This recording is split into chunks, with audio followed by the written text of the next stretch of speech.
ways that like were trying to like I guess try to get a toll from us. We could understand them. They attacked us, so we oofed them all. Yeah. Yeah, that was a poor decision on their part. Or like if they want to be highwaymen, they need to be like, speaking English.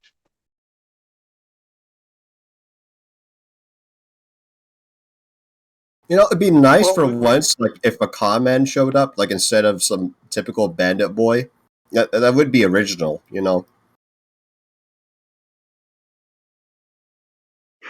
All I right. mean, let's be honest. But We're yeah. in the same way because we're just killing. So last week, you guys, while attempting to reach the mysterious, beacon pinging in Grailnor's head, you got to the Red Run River, crossed the bridge, and were waylaid by some orcs, who you promptly slaughtered. Following the river into the mountains, though, you eventually got caught in a blizzard and stumbled across a man in a pile of snow, which you soon found out was in fact the desiccated body of a great wizard sitting in a saddle on the back of an ancient white dragon. After scattering into the snowstorm, she proceeded to chase down Dragoon, kind of like that T-Rex in Jurassic Park, before murdering him and all your axe beaks and eating their bodies. Fortunately, you're able to recover Dragoon's body and get him back to Brinshander, where, with the massive pile of money you guys acquired, we're able to bring him back to life. So you guys now have 3 days of downtime ahead of you, as you all said you were going to wait a bit. What are you all doing? I would like to learn more about the strike. Can I spend just 3 days just trying to talk to the locals and see what they know about it? Or Oh, that's right. I spent like 6 hours slandering that dragon and like lamenting about what happened to us.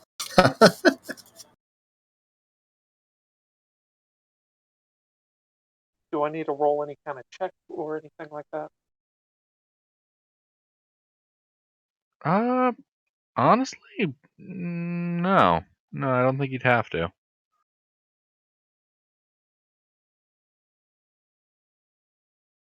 One second, though, while I get to the information.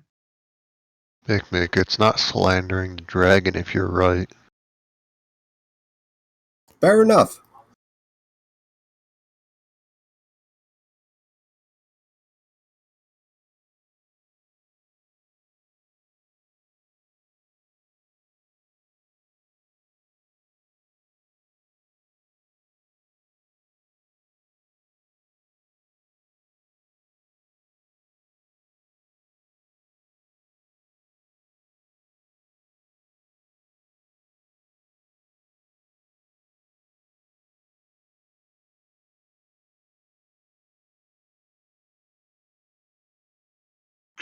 Alright, so you do some digging. You end up come across of Resny a couple times while you do this. But the dragon is known as Arveocarus, the White Worm. She is fairly well known in Icewind Dale as kind of the local apex predator. Although overall, the people of Icewind Dale haven't exactly had much contact with her. She seems to prefer the flesh of polar bears, whales, deer, axe beaks, crag cats, and yetis as opposed to humanoid flesh. Is there anything known about the corpse on her? Any stories related to that? No great wizard or anything?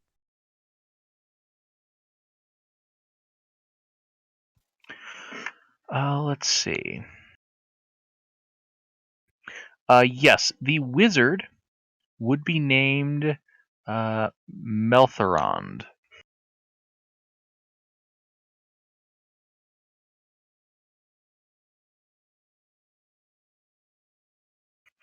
Melthorond is the wizard.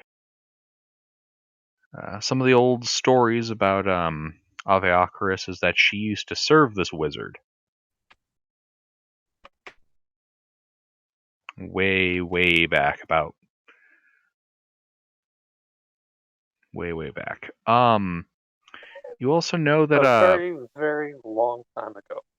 indeed, the people of Icewind Dale aren't actually sure when this is, just that it was. Kind of one of those, fog of ages type things. Mm-hmm.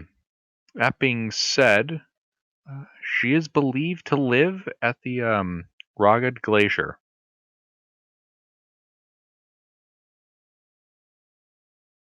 Do the people know that? Ragged Glacier. Did the people know that she's like, or he is like dead? Well, I mean, think, they're pretty sure he's dead. Yeah, super dead. Gilbert, when we encountered the dragon, and I was like right next to him, did that thing look dead or not? Beep boop, your statement does not compute. You went full robot. No. I said, when we encountered the dragon, and we looked at the corpse, did it look like a corpse? Yes. Alright. Yeah, I'm pretty sure it's dead. Yeah, I was trying to treat the person. I thought they were suffering from frostbite, but yeah, super fucking dead.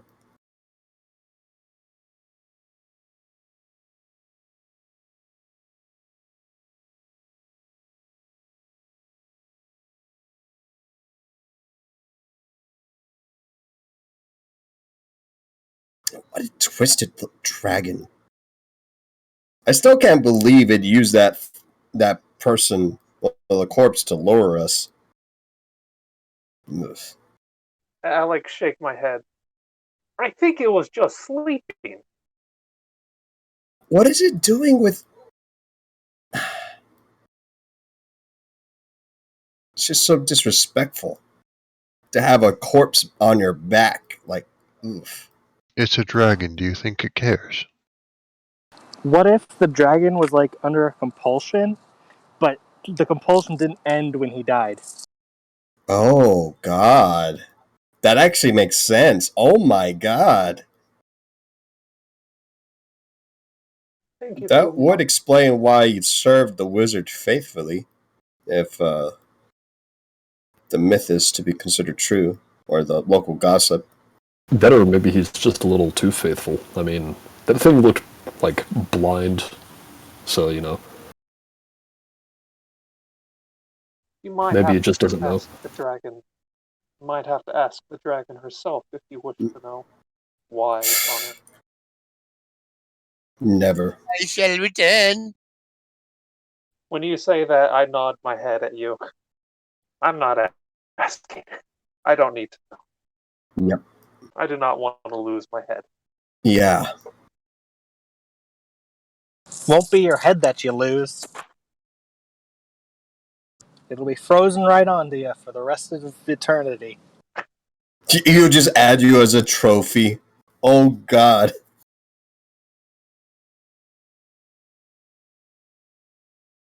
But we can't let this dragon stop us from turning off the beacon. If we run into the dragon again, I recommend we don't help any old corpse in the ice field. And we just go around. I think it was only interested in our animals. We probably disturbed it when it was taking a nap, and it was quite hungry when it woke up. Maybe. It makes sense, actually. I wonder if this is an ancient beacon. And it's related to that ancient wizard.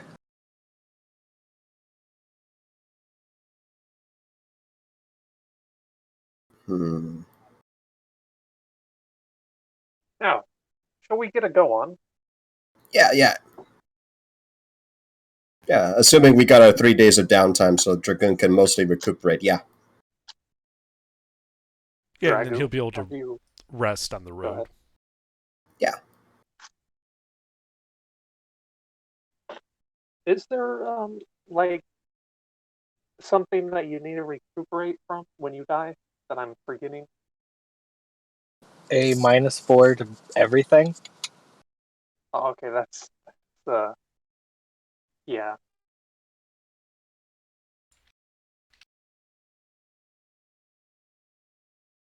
Once you head out, it'll only be a -1. Yeah, I'll be mostly thawed, able to like move at 75% of my reaction speed.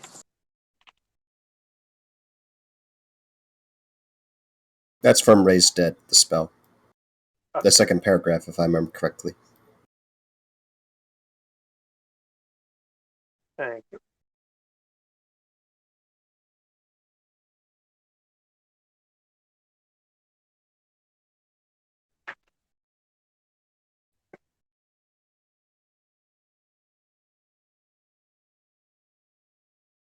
Well, I'm ready to go whenever we are, after the 3 days are up, assuming nothing horrible happens in town. Nothing horrible happens in town.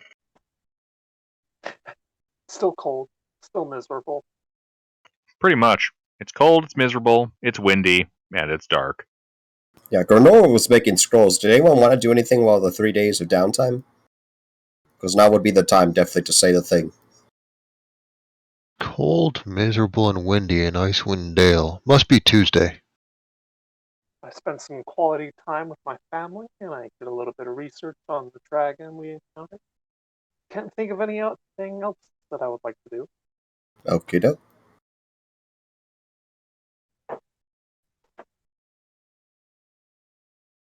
I think we head off then. Mm-hmm. And when we leave, I tell my brothers to stay in town. I don't want them following me. Alright, So- they'll stay in town. How do scrolls work exactly? Like, you can just write down a spell and then like use it without spending a spell slot later? Right. Basically, you create if you have a spell that you can spend some time making it in gold. Time and gold to make it, depending on the level of the spell.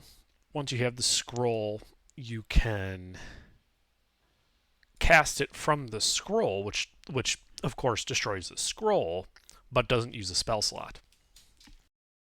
Do you still have to maintain concentration on a scroll cast from a spell? Mm-hmm. Yes. So if you The make exception normally is a potion. Yeah. A potion, you're not casting a spell. A potion just has its effect. A spell, if it's like a scroll of bless, yeah, I would still have to concentrate on it. So a scroll is basically you're spending money and time in order to get a spell slot. Yes. A one-time use spell slot with one spell. Like, it's A not... scroll is spellcasting for dummies. Or it was in older editions. Now it's spellcasting for people who can pay to have extra spell slots. Mm-hmm. It's a pay-to-win mechanic. Essentially. That being said, we are using Underdark's rules for it, so there's a slight variation. That variation being that when it comes to using spell scrolls, you can use stuff that's not on your list, but there's a check. Well, basically, there's different checks depending on if it's higher than what you can cast, but it's on your list. If it's not on your list, and then if you just can't cast magic, like if you can't cast spells, you can technically do it with a scroll. If I'm understanding that right, Under? Yeah. It's just, it's not... It's just, if you have no... If your spell list is empty, that is, you have no spells, then it doesn't count as being on your spell list. It would also mean that it's a spell level you can't cast, so it'd be the hardest check. Mm-hmm. And it would be like an intelligence check? Probably Arcana. Arcana? Would be the default. So I'd like to make some scrolls, and I'll just like deal with that when I get on the computer and I can see my gold and stuff. I understand. Yeah, that's fair. Welcome. Just keep in mind you have 3 days of downtime in which to do it. Yeah, so that's like 3 level 1s. Yeah. Or 1 level 2? Or is level 2 5 days? 250. A level 2 is only 3 days. However, it does cost 250 gold to scribe 1 level 2 scroll. Right. Yep. So it'd be 3 level 1s, which would be 75 gold, or 1 level 2, which would take all 3 days and cost 250 gold. It's basically an exponential curve. There's huge jumps. Right, because it isn't like a 9th level spell like 200,000 gold. It's 250,000 gold and 48 weeks. So this would be basically a year of effort in Forgotten Realms. Mm-hmm.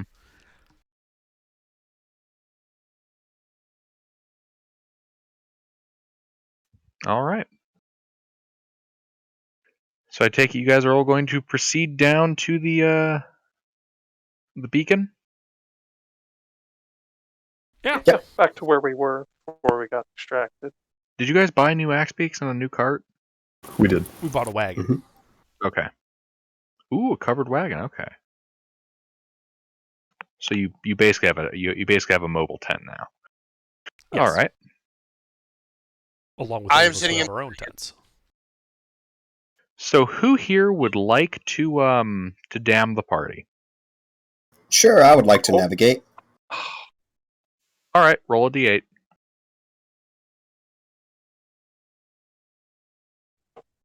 TPK. Well, 7's lucky. 7's the luckiest All number. right. So for the first day of your 3 days of travel you'll have to do, you make your way down the Ten Trail, and the day comes to a close without anything eventful happening.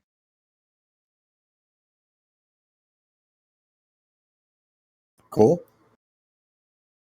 Is that Oregon Trail? Yes. Yes. That game is cursed and evil. You know, I was And I love looking it. for that. I could only find the old Oregon Trail. All right. But the end of your first day of travel has been uneventful, albeit still freezing. All right, day 2 of travel. Who would like to roll the d8? Me- Do it. All right, roll it. All right. Oh. Let's do it, boys.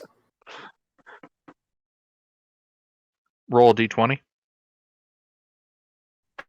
Double nat ones. Do it, Lizard. Make our day. Hell yeah, Batman.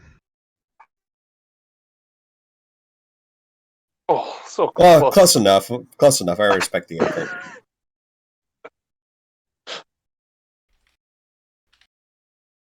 And then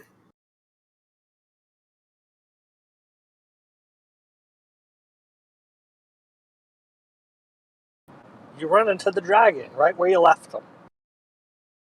Okay, roll me one more d8. oh boy. Well, that's lucky. Okay, so everything's okay. That might be like All right. 7 orcs, though. Yeah, that's definitely mob count. Definitely mob count. Definitely not a No, lucky there's number. 7 dragons. Yeah, boy.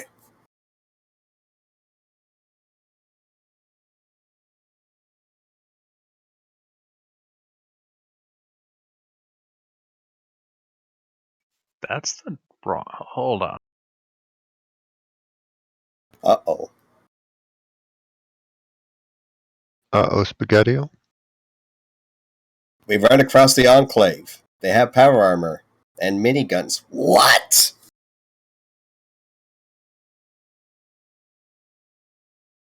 It's even worse.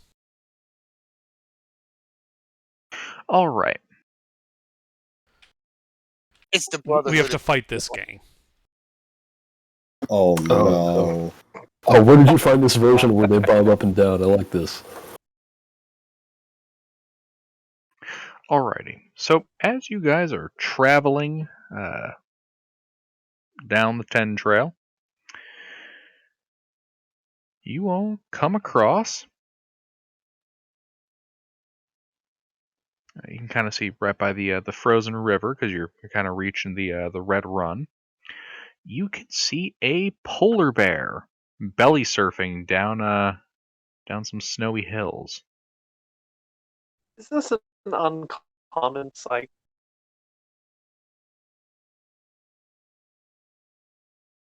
What, belly surfing polar bears? Yeah, like, is that notable to me, or is there quite often you see polar bears around here? Probably Give me just fishing a- for a fish. Give me a survival check. Yeah, we've Oh, seen you polar bears know, it's before. Tuesday. It's Tuesday. Shit happens. It's a shame I left on my Coca-Cola at home.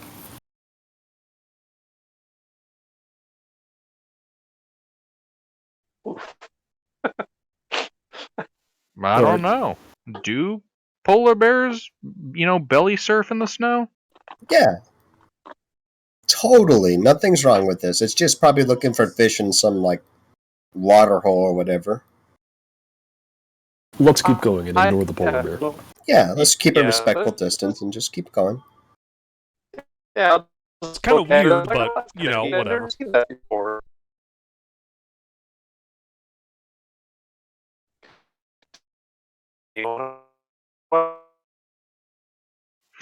All right. And you guys continue on. Crossing the bridge, you can still see the dead bodies of well, actually, no, you don't really see any more dead bodies. You can see the bloodstains in the snow where the orc bodies were, but the bodies are now gone. Ah, they were taken. They weren't eaten. Well, they might have been eaten, but they were taken. And then, yeah, interesting. And you guys kind of take a left and begin following the Red Run's tributaries up into the mountains.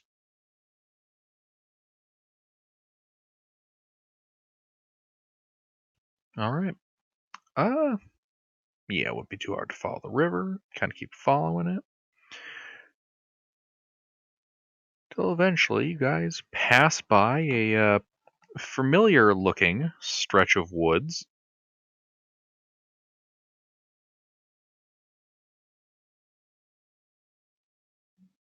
You can still see in the woods cart tracks going off to the southwest. Do we see any dragon tracks? Give me a survival check.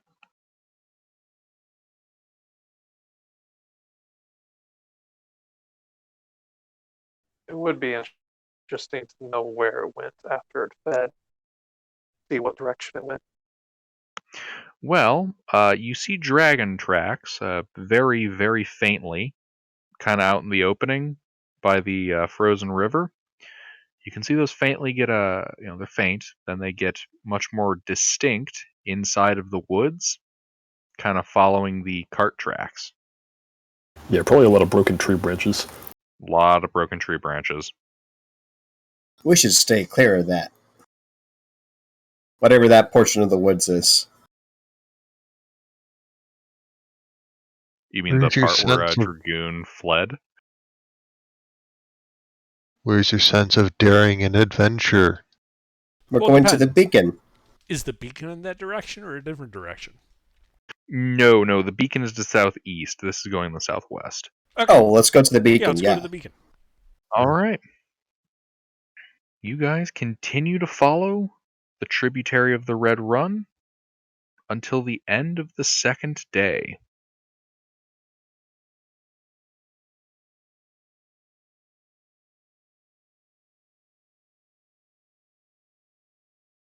All right. And thus that day comes to a close.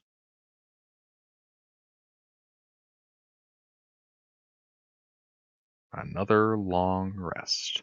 All right, who would like to roll a d8? Before we do that, DM, could Of I course. detect object and detect the corpse on the back of the dragon.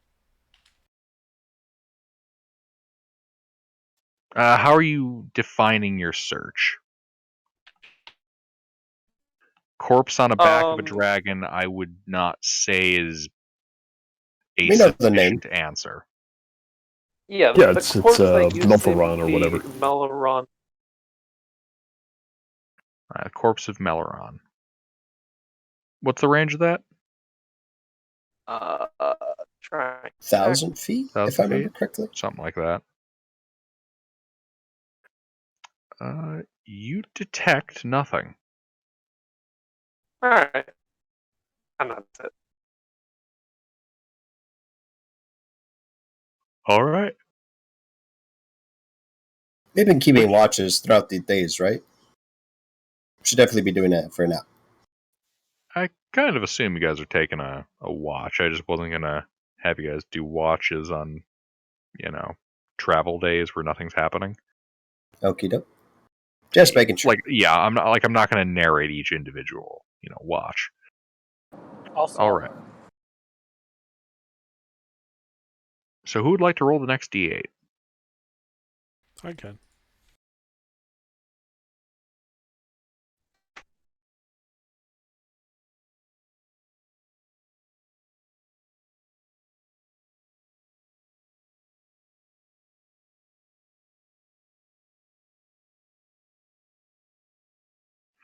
Roll me a D4, please.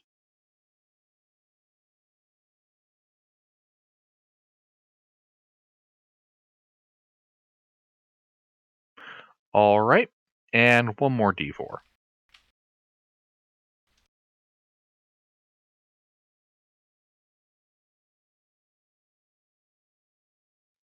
All right.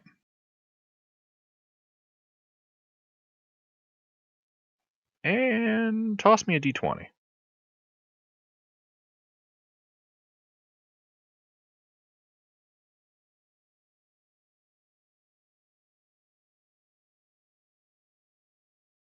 Ooh.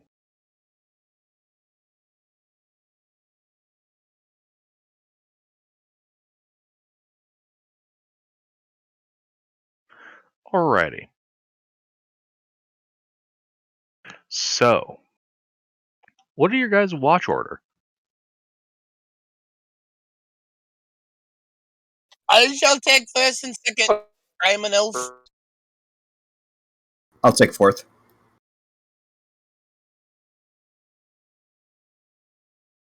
I'll do third. I'll And, fill in wherever you need me. we also got alarm.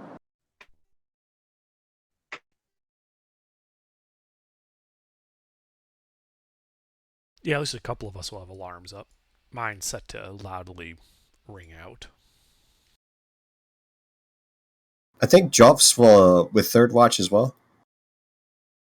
No, I said I would go first. Watch the elf. Ah.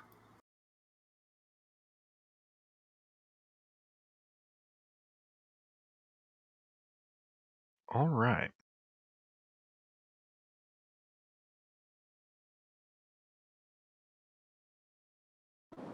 Do familiars even sleep? Sort of. I assume they nap when you have them dismissed or whatever.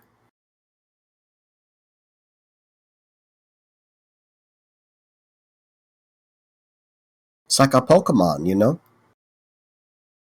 Because my owl will take whatever watch.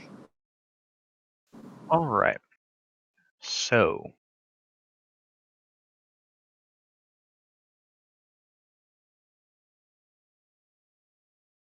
Grelnor. Yeah. Well, you're on watch. Give me a perception check.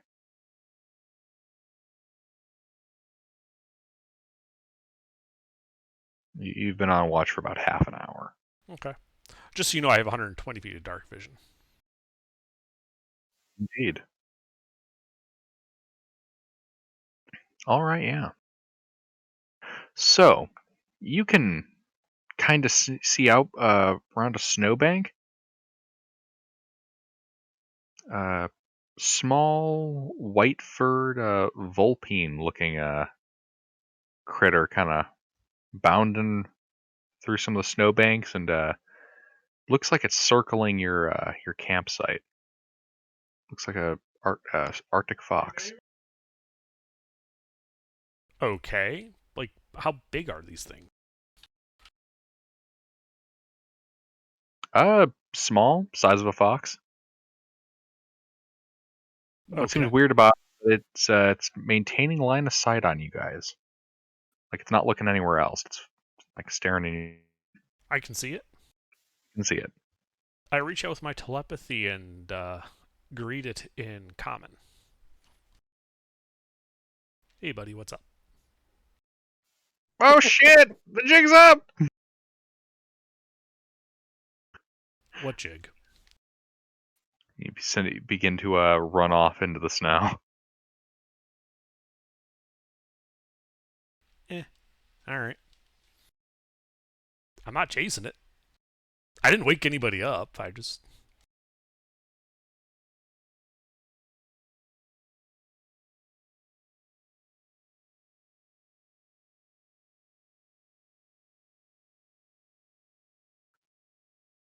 Indeed. Sounds like a somebody else problem then. But the rest of your shift goes on without any more oddities occurring. Okay. Oh, I should clarify. When it said "Oh shit, the jig is up," that was also in common. Uh-huh. Yep. All right. But your watch concludes, and Bresnia, your Mhm. watch also concludes without anything unusual happening. Okay, doke.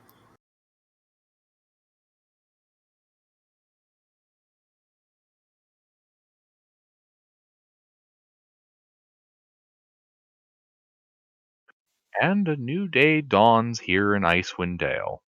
It's still cold, it's still dark, it still sucks.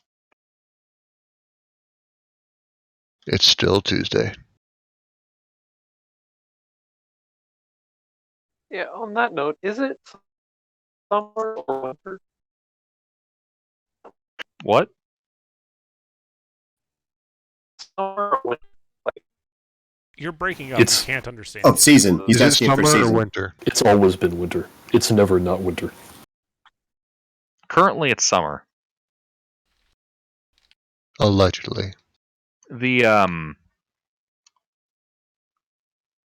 intense cloud cover and blizzards is mostly because the goddess of kind of the harsh, cruel aspects of winter, Auril, the Frost Maiden, is kind of pissed off and has plunged all of Icewind Dale into a permawinter. I see. I see.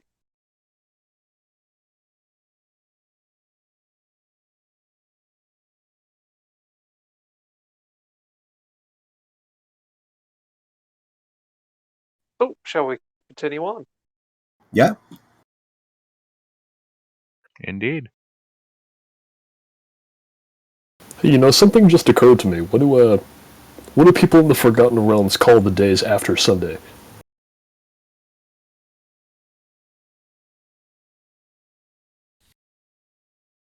Oh, let's go on the wiki. I don't have an answer for you.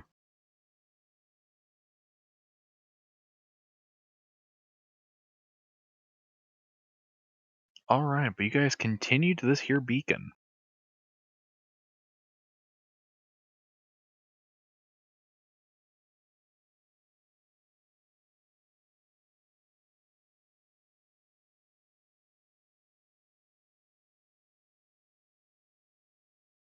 Alright. So, you begin. This beacon seems to be guiding you towards the mountains. Actually, let me get you an image of what section on the map you guys are at.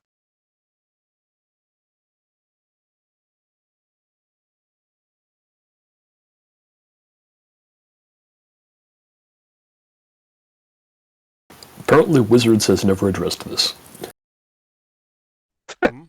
It's on page 14 of the Skag. So, Sunday. Oh, really? Individual days of a 10-day have no special names. They are simply denoted by counting from the beginning of the period, i.e., first day, second day, so on. Days of the month are designated by a number in the month day. Oh, there you go.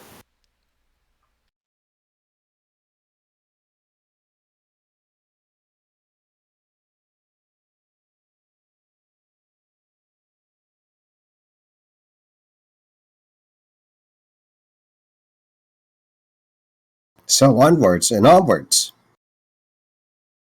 Indeed. All right. So you see the 10 trail there and the red run that kind of leads to the southeast? Mm-hmm. So you guys have branched off of that, and the beacon's kind of guiding you towards the base of the mountains, kind of like dead east. Like Of, that horseshoe valley type place there? Yeah, the one that creates like a backwards C using the forest. Yeah, I vaguely see it, yeah. that is where it seems to be leading you. Has it been moving?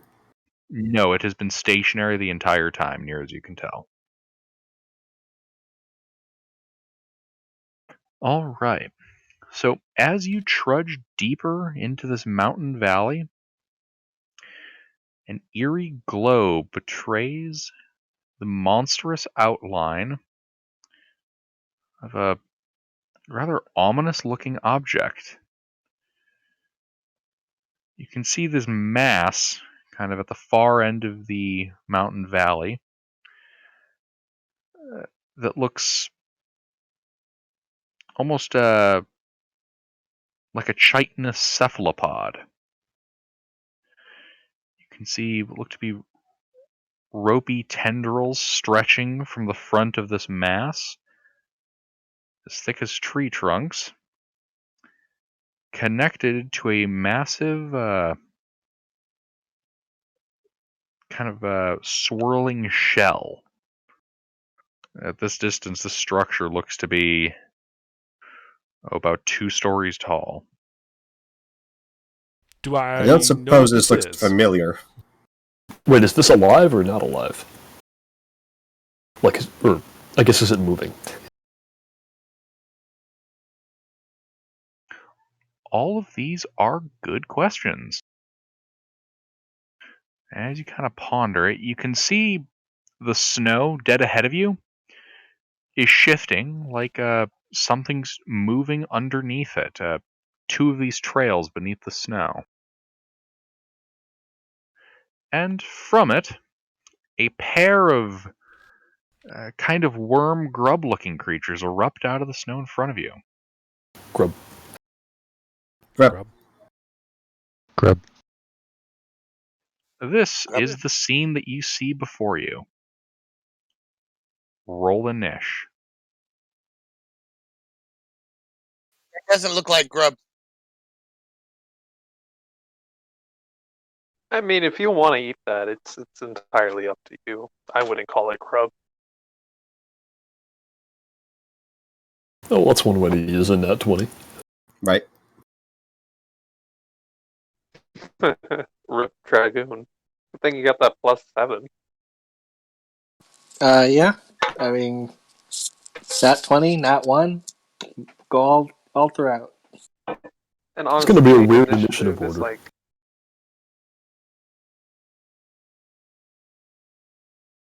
The minus Well- 1 gets the nat 20, and the +7 gets the nat 1.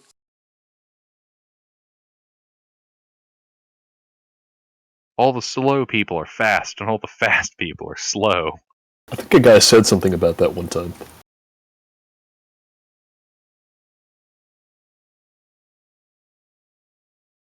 It was a shitty book. I had to take a moment to sneeze, and that's why I'm slow. Still cold a bit. All right, Alf. 20 feet in front of you, you see a pair of these It's kind of wormy Alf. grubs. I don't know, your name says Alf. Oh, sorry, my finger must have slipped. Fucking under. What's the what? There's a monstrous encephalopod in front of us. Kill it. Yes. 20 feet in front of you, you see two large, these, worm-like grubs. They've just erupted from the snow. They seem to be menacing you. What do you do? Well, I mean, aside from blasting them, I don't know. Let me see what I'm gonna blast them with.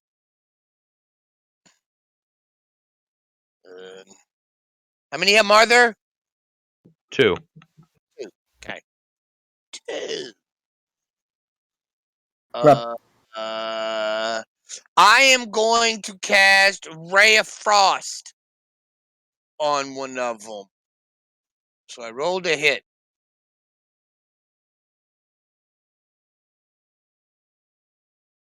Indeed, rolled a hit. I wanted to see.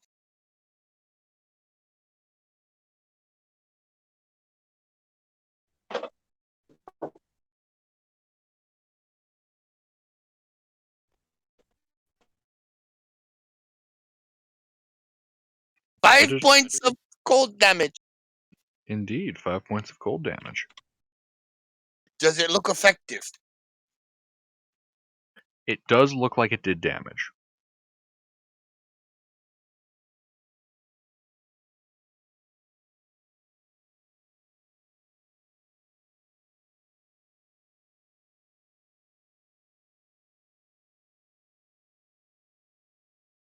Anything else?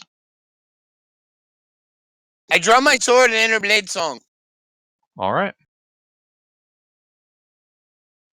Grailnor, Distance. 20 feet. I charge.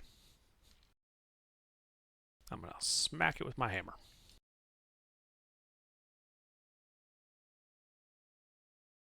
Oh, good. Very nice. So that is 13 magical bludgeoning damage. All right. And then... Are you attacking the injured one or the uninjured one? The injured one.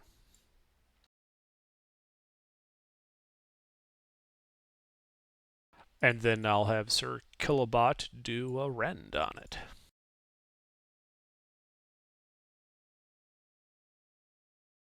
Oh, Well then. That's an additional 12 force damage. I believe these are... What are the odds? It's to lull us into a false sense of security. Probably. But yeah, I'm good with that. I'm done. Under, this means I'm either going to crit the shit out of you and kill you, or... So it goes. Finally, your luck has returned. Hey, we don't control the dice. Yet.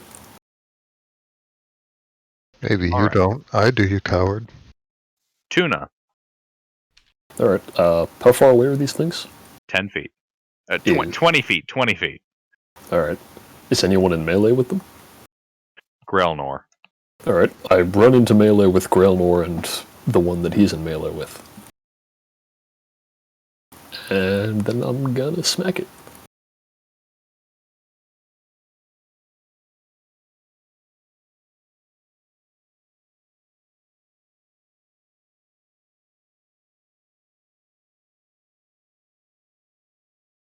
Ah, well, that's what I get for net 20ing my initiative. Oof. Indeed, you charge into melee, swing, and just miss it by a mile. I wasn't even in melee yet when I swung. Pretty much. There's probably a shifting of the ground that you didn't expect.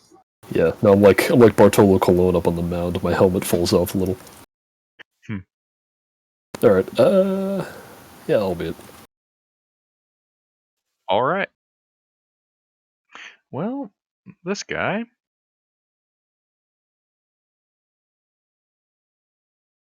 This guy is going to move up to Grailnor. And he is going to attempt to touch you with the little tentacles coming off of its face. Ew. Kill it. Okay.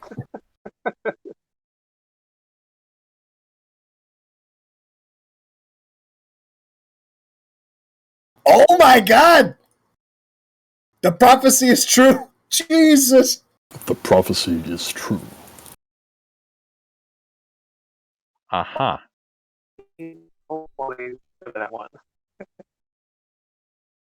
Well, I do believe it touches me. Just a little. The past four D20 rolls that we've made have all been crits in some. No, the past 5. You know, I'm really confused. The plot demands this to happen. So you started with Alright. Grandma's first roll, net 20. I should have Another So one. you take you take 8 poison damage, and I need a Constitution saving throw from you. Okay. I would like to If do my it- thing. If it matters, it is against poison. Okay. Tuna, you're just reducing the damage? Yes. If he Nothing. takes no damage, does he still have to make the save? I believe I ruled with the Grell. No. Oh, okay, cool. I mean, if you want my sword to make or my maul to make a save against poison, it can do that.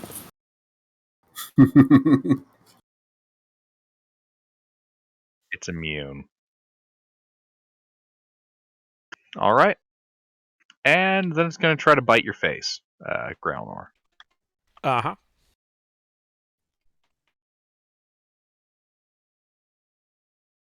Dog, what are you doing? I'll shield and it will miss. Alright. You have an owl shield?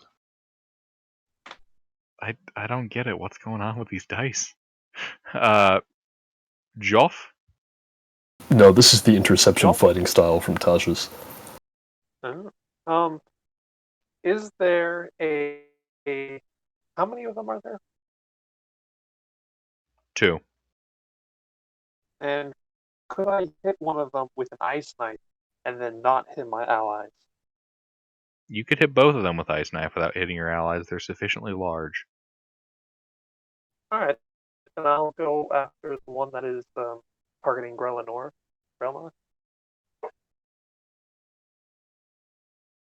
Alright.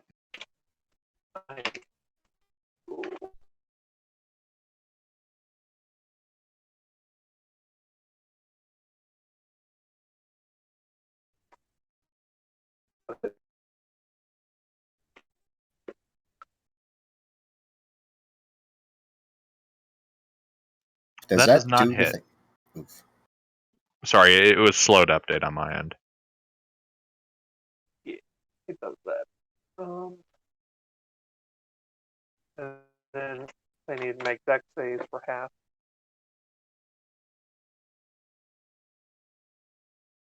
Or dex save for 0, actually. My bad.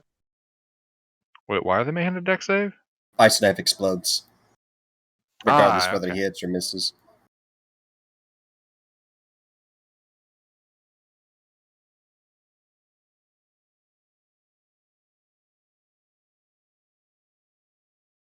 Yeah, okay, they passed. Alright, well. Those are some dexterous grubs. Grub. Especially considering their size. And then I will just take like 20 feet back. And then that's it.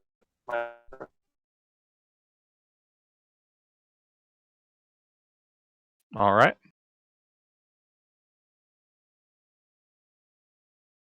This guy's turn. This one's going to try to touch Tuna with its tentacles.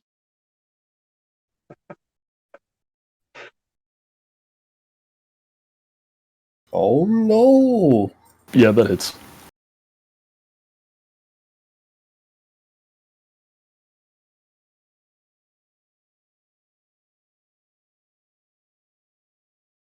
Alright, you take 6 points of poison damage, and I need a Constitution saving throw from you.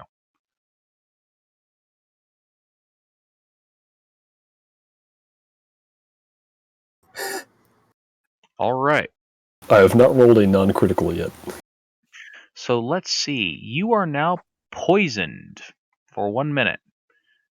And until Okay. the poison ends, you're also paralyzed. Oh, You that's may not so repeat good. the saving throw at the end of each of your turns, ending the poison on yourself on a success. That is less good. That's bad. Dragoon. Can I get them both in a 15-foot cone without hitting allies? How much movement do you have? I got the axe beak. Oh, yeah, you'd be able to flank around behind these guys and blast them, yeah.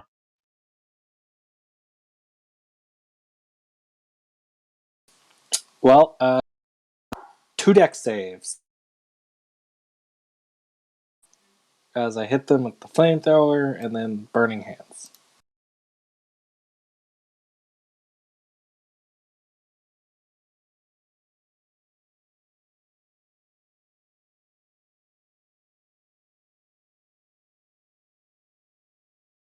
So they both take 6, and then 2 more dex saves.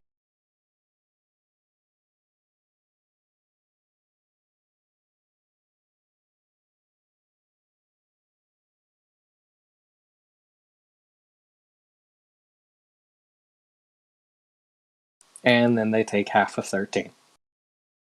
All right.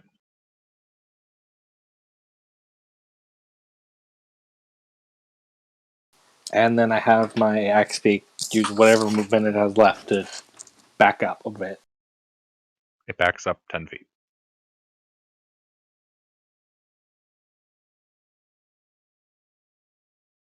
Resnia? I gotta back up my friend. I attacked the thing that attacked Tuna. So I hit it with my quarterstaff.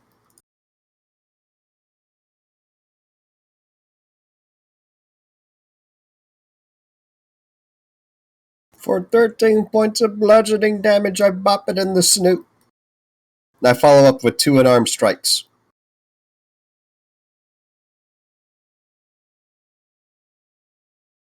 One hit. And they'll take 9 more bludgeoning.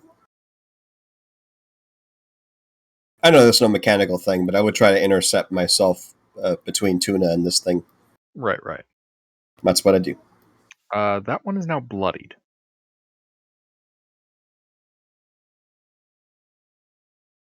I am done. All right. Nathra? One was just recently bloodied, right? Correct.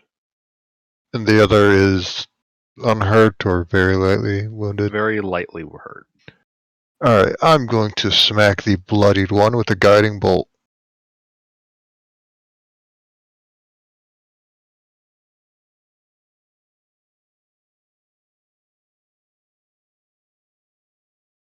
Do 17 to hit. It's 14 radiant damage, and the next attack has advantage on it.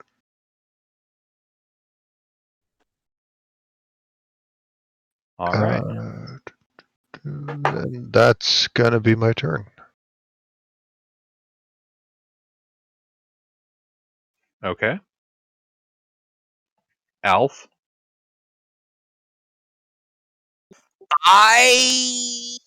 Fuck. I mean, they are tentacle monsters. If you want to. I mean, no. I am going to. Okay, these things are starting to upset me, and one is attacking my buddy, right? Yes. Yes.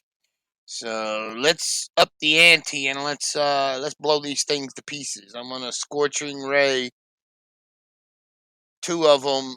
I'm gonna scorching ray them. Yeah.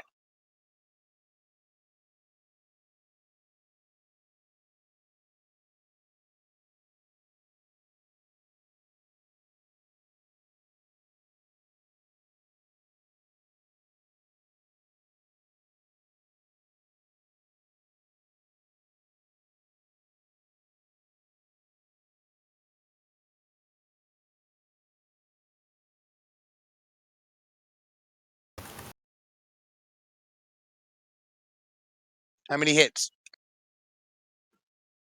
2 hits. 2. Okay, cool.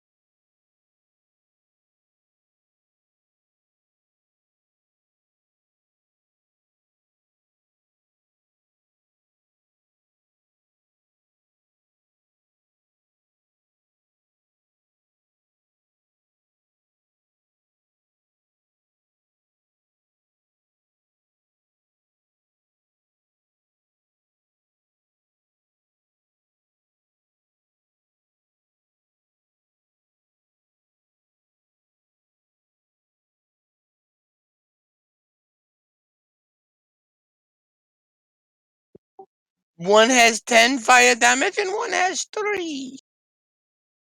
All right.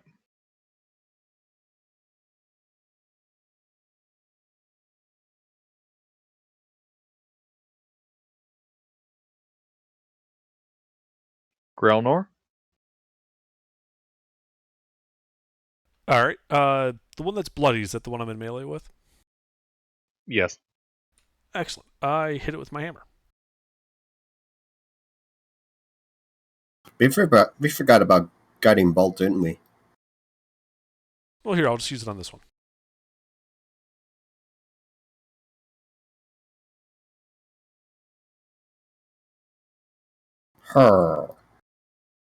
I sense plot.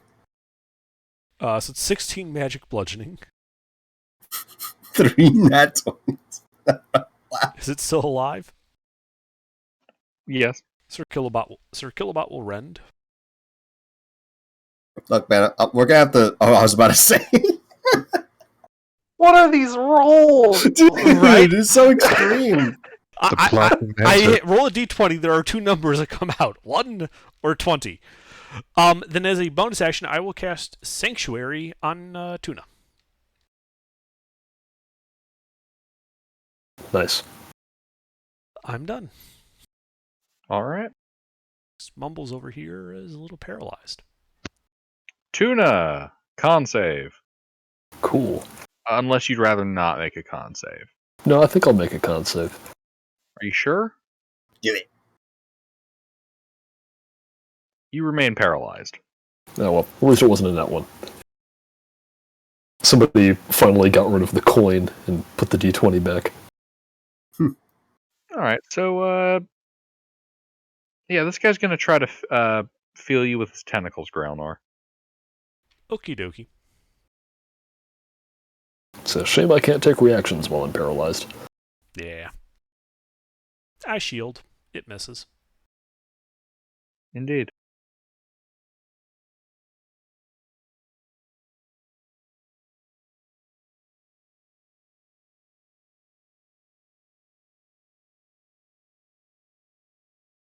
And,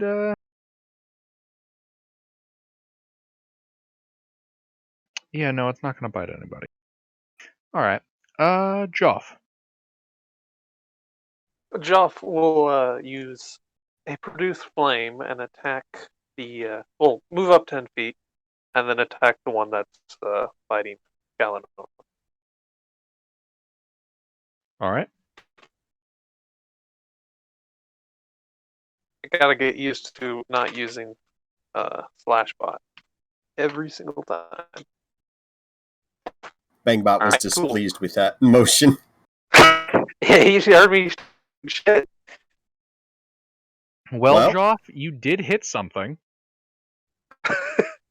Let's find out who. Alright, do me a favor and, D3? D4? well, one of them's prone on the ground, so it's unlikely to hit him. Roll me a D3. D3, okay, yeah. Hey, Resnia, Mm-hmm.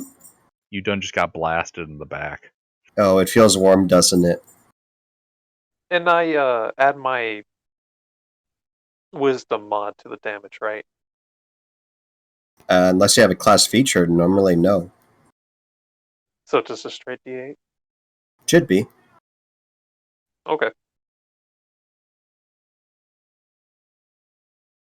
Ooh, a 7.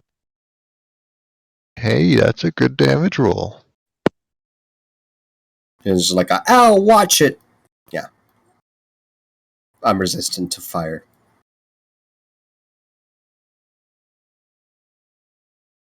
All right. Anything else?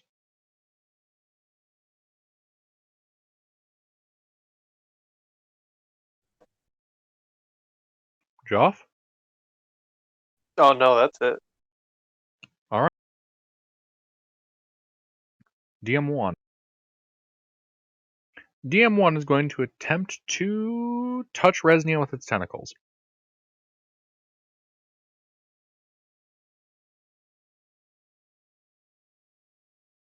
That's a very good hit.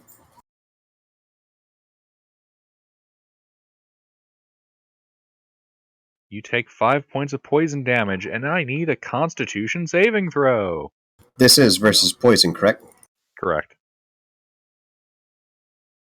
As it so happens, my infernal blood gives me advantage.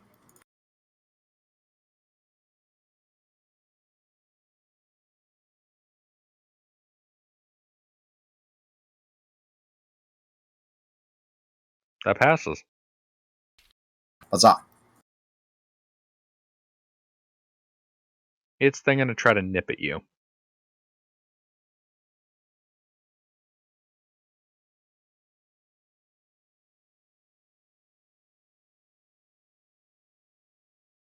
And fails.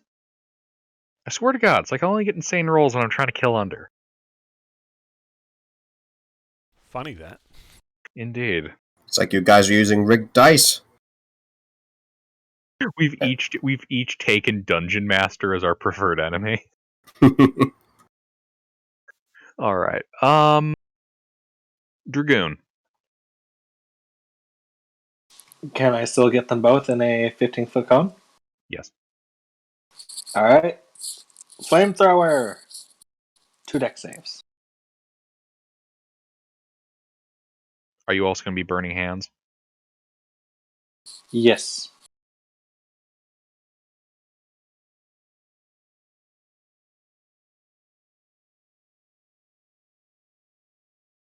Those all pass. So, 10 and 6. So 23 halved. 11. Wait, did I say 10 and 6? I meant 5 and 6. Yeah. Mm-hmm. All right.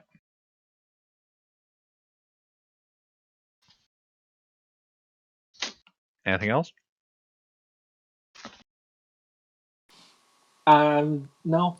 Just maintaining a decent distance. Resnia? I continue to poof this thing in front of me.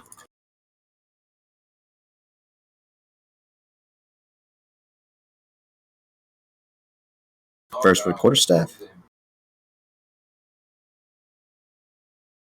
Third thing bludgeoning again.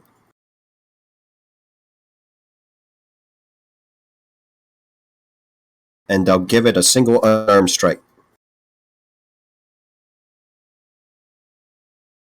Does that hit? Yes. 8 more bludgeoning. All right. And that's what I do.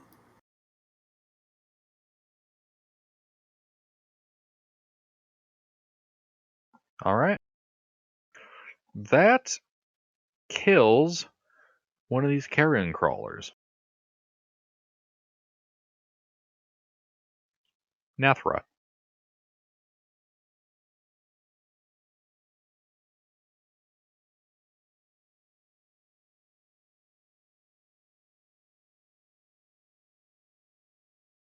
Nathra? Sleuth? Nathra, what's wrong? Nathra, answer me. Nathra! Nathra! Taking a nap. Takes the dodge action. Alf.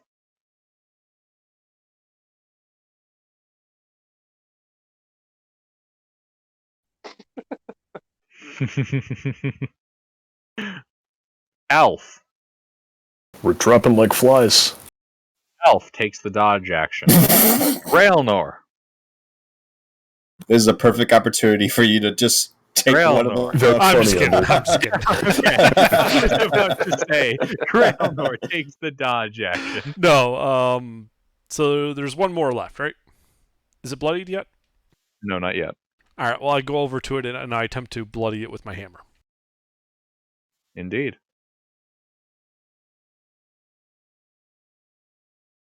One hit.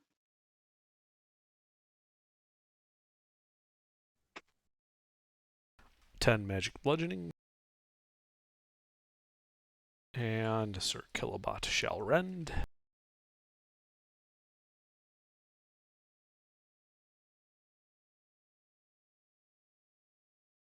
4, 7 force damage. That's it.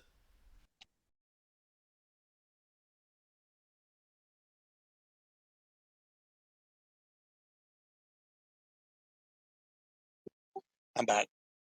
Welcome back. Indeed. All right, Tuna. Con save. It's a little better. You remain paralyzed. We're working our way up. DM2. I don't think con saves for poison will work like vaccines. Yeah, this carrion crawler is going to attempt to touch Grailnor again with its tentacles. Okay. My bot is going to impose disadvantage.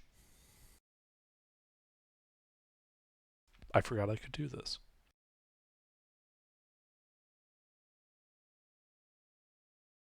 I gotta be honest, I was a little surprised you haven't been using it, but I forgot figured it there was was a a reason.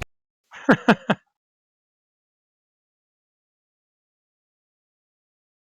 That misses.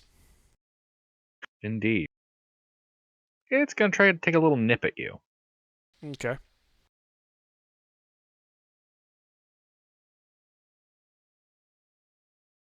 That also misses. Indeed.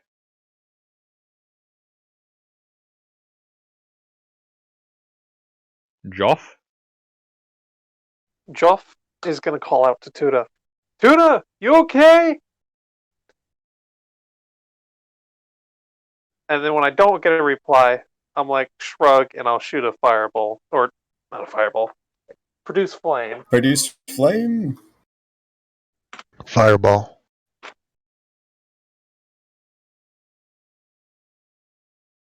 Does that hit? Yes.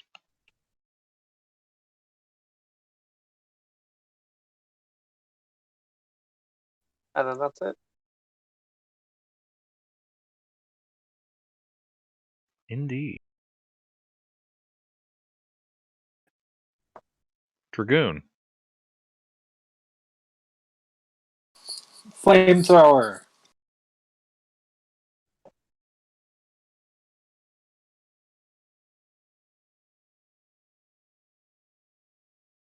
So just one deck save.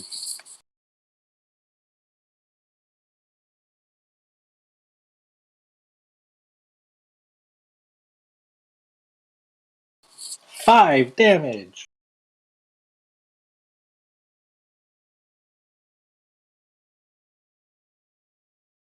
Anything else? Since it's just one, I will do the. Is it bloodied yet? No. Then I'll do a chromatic orb.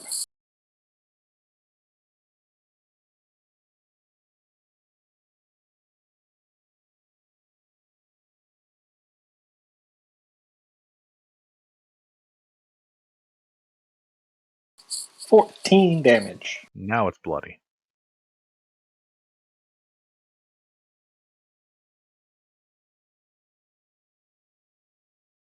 That's it. All right. Resnia. I'm gonna give this thing the two-step. All right. Give me a performance check. That's my performance check. I think it fails. Indeed. You try to kick it twice, and it just kind of bobs its head out of the way each time. Yeah, I was trying to be a little bit flashy by flying while doing it. Indeed. Anything else? Just have my quarterstaff there out like a pole arm, Try to keep its distance from me while I'm melee. That's it. I'm done. Napra? Sleuth? Napra is Um, Napra. Hey! What, did I miss something? Yeah, you missed your last turn. It's your Oh. turn now. I might have been Napra, I fighting like the oven that. over my pizza. Anyways, one of them is dead. Did I hear that right? One of them is dead. The other one is just recently bloodied. Alright. I'm already running low on spell slots, so I'll just go and smack it with the. Well, I guess stab it with the rapier, see if it works now.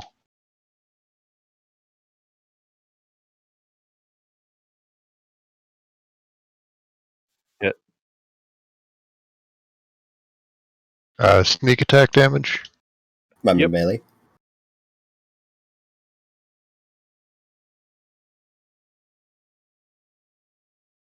Is it still up?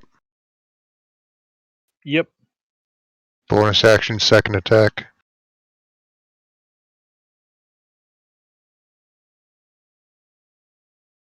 Can't get out of here. I'm gonna plus 10 that. War Cleric, Channel Divinity. Hit.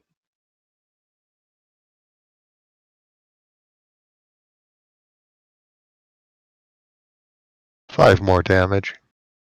Yeah, you kind of stick it with your rapier and it just kind of like gets stuck in the skin and it just slides through. All right. Anything else? I'm going to maybe regret my decision, but that's my turn. All It'll right. be fine. Alf? That's exactly what people say before it's not fine. Alf. Mister. Alf It dodges. is my Grailnor. turn. It's my Hey, turn. he exists. I'm here. I exist. All right. I am going to shoot. No, wait. How far are they from me? 20 feet. 20 feet. Also, there's no they, it's just one of them. Oh, it's just one of them? Oh, well, shit. I'm going to step forward, stab it with my sword. I am going to stab it with my sword. Can I do that? Yes, yes. Yeah. Yep. Okay.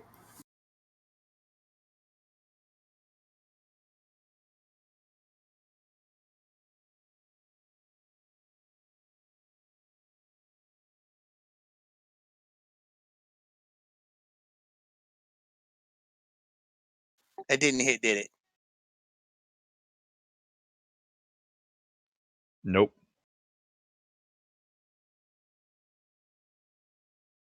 Anything else? No, I'm done. Grailnor? Hammer time.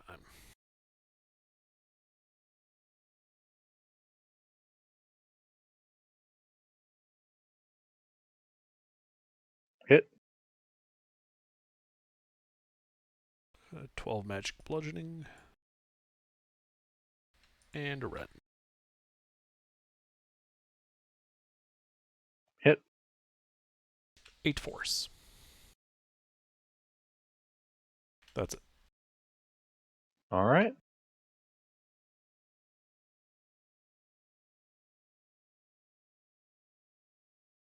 Tuna?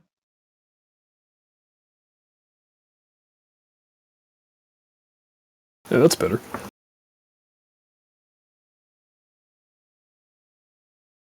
Do I stop being paralyzed? You are no longer paralyzed. Cool. Am I still Huzzah. poisoned? Or am I no longer No. poisoned? Alright. And it's the end of my turn. Yep. Alright.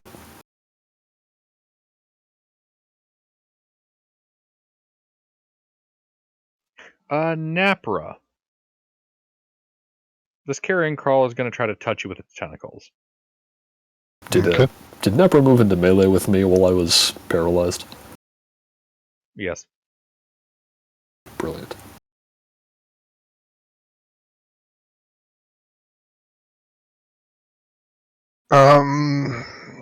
It'll miss if it wants to. That's like the that. first I've heard that. 7 points of poison damage, and I need a Constitution saving throw. Against poison, right? Yes, you do. Yep. Ooh, you got that fiendish blood too? Yes, but not much constitution. Wait, are you resistant to? Oh, well, that doesn't matter. It doesn't reduce it if it's only one. Yep. So Well, you're paralyzed and poisoned. Yeah, You fall to the ground. Important kinda question: figured. how high were you flying? I was not flying. Ah, okay. In that case, you just fall over. I think that was Resnia. That would have made it hard for me to intercept that. Tuna does not compete in the NBA. Yeah, that's fair. Tuna, not Kobe. Yeah, Nathra, you just kind of like fall right next to Tuna. That's unfortunate. Indeed. Joff? Joff will just produce flame.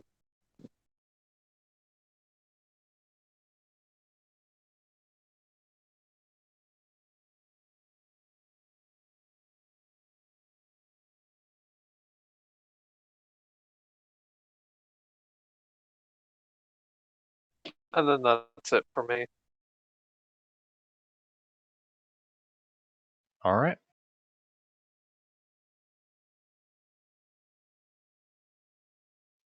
That is badly bloody.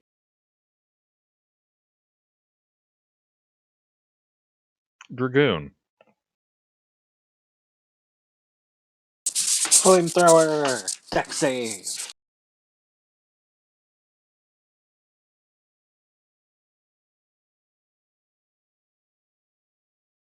Five damage!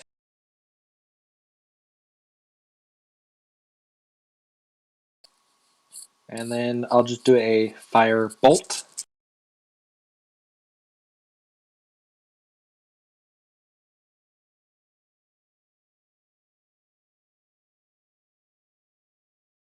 $14 hits, right? Yes. 6 more damage. Alright.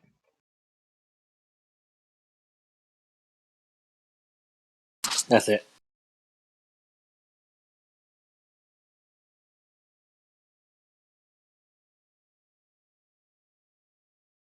Sorry, I had to sneeze there. Mhm. Resnia. Obscure the quarterstaff with the shift of my wings, hit it with the quarterstaff, and then follow up with a strike with my leg. Yeah.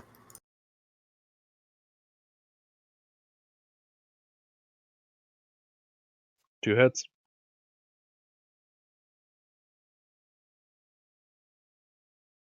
I'll blind on the ground when I'm finished with the strike with my leg. Yeah, you strike with your leg and land on the ground, smashing its head into the ground with your foot, and it dies. Perfect. That is the third 8 in a row with damage. Damn.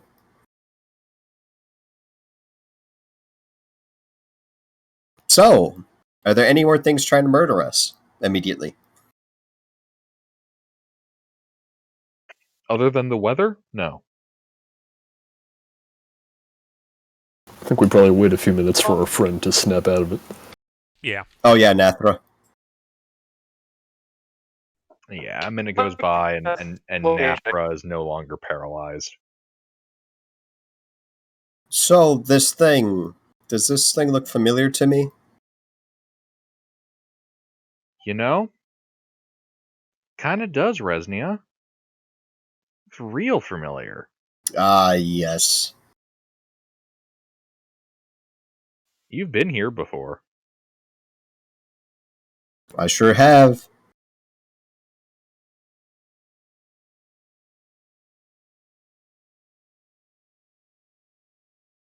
I want to go digging around in this thing's skull and find out where that poison came from and grab a bit for myself.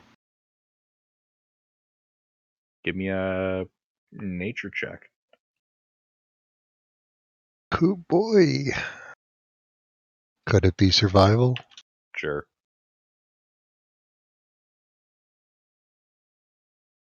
Yeah, you don't think the poison is generated in its skull. It's secreted through the tentacles on the face. Face bone's connected to the skull bone. And as you attempt to harvest it, you're not really able to with the cold, and you're not able to salvage any poison with that check. You want me to help you with the other one? That'd probably be nice. Sure. Alright, on to corpse 2. I am the proficient in the survival. I would like to help the Nathra.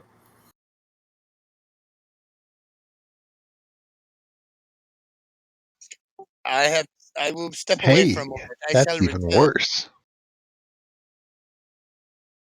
I think we mutilated this one a lot. Yeah. It's hard to tell with the burn and scorch marks, Yeah, even you what organ's what organ. collect any of the mucus. It must be magic. I don't see anything that would make a venom here. I can't even tell what the hell these things are. Like, what is this bulbous? What is that? I think that was its kidney? Does it have a I'm kidney? more interested in where these things came from. Probably from that damn thing over there. Yeah, you.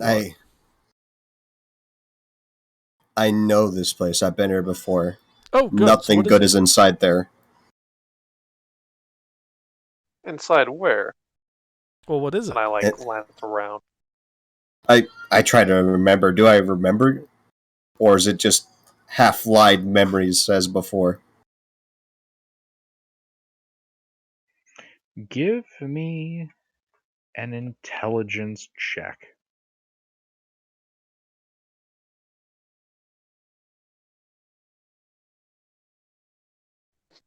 The ceiling had eyes. I could never get rid of that feeling that I was being watched. The electrocutions. Yeah, you mostly remember those, like, now very distant, very disassociated memories. That thing is alive. It'll never be satisfied. What Gilbert, are you talking about, Resna? If you my background, all that, I have some exposure to like some extraplanar shit. Would I recognize what this is? Give me an Arcana check.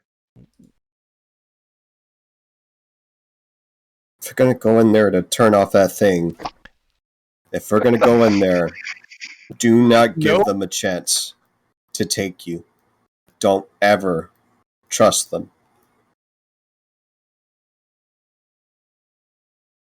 I don't suppose I know what this is. The only thing you need to know is that it's pure, vile, aberrant evil. Hey, I have a method for dealing with those. Yes, I do too. I think we have a solution for this problem, this blight. Here. You have a battering ram too? I plan to beat the shit out of whatever's in there with this quarterstaff here.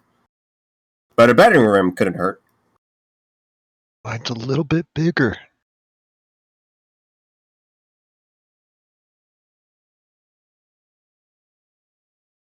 I don't know what's in there, but let's be on our guard. Do we all feel okay? Do we want to take a rest before we go in? I'm good to go. Yes.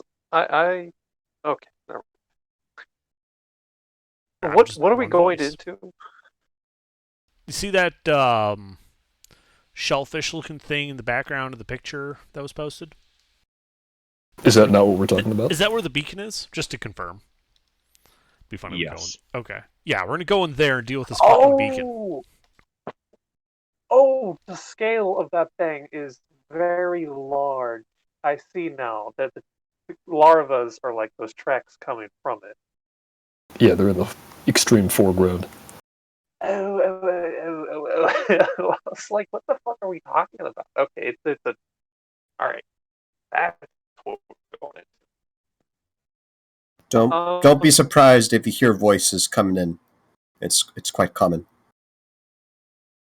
Vague threats. Before we go in, can I locate objects on the same thing as before? All right, you use locate object. You do not detect the corpse. All right.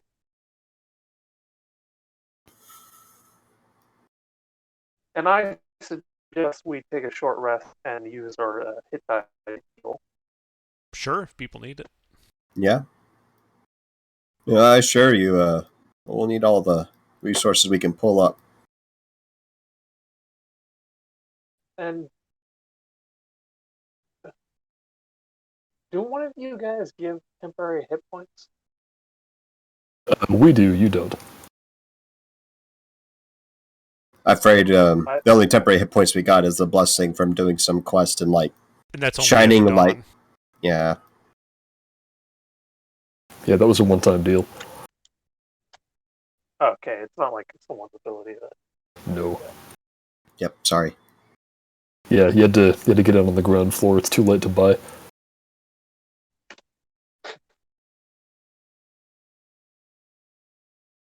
Well, yeah. Can we take a short rest? Yeah, I'm all for it. Let's do it. All right. Sure. We sit here for an hour. Indeed, you all sit in the snow for an hour. Your toesies are cold.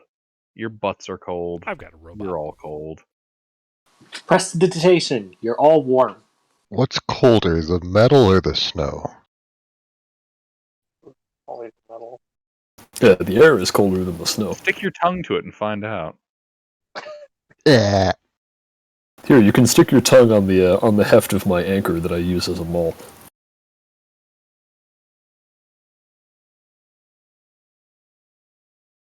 I gotta go. I'll be right back in just a couple minutes. Indeed. You know, speaking of which, this is probably a good point to take an intermission. I'm going to use the restroom. Okay.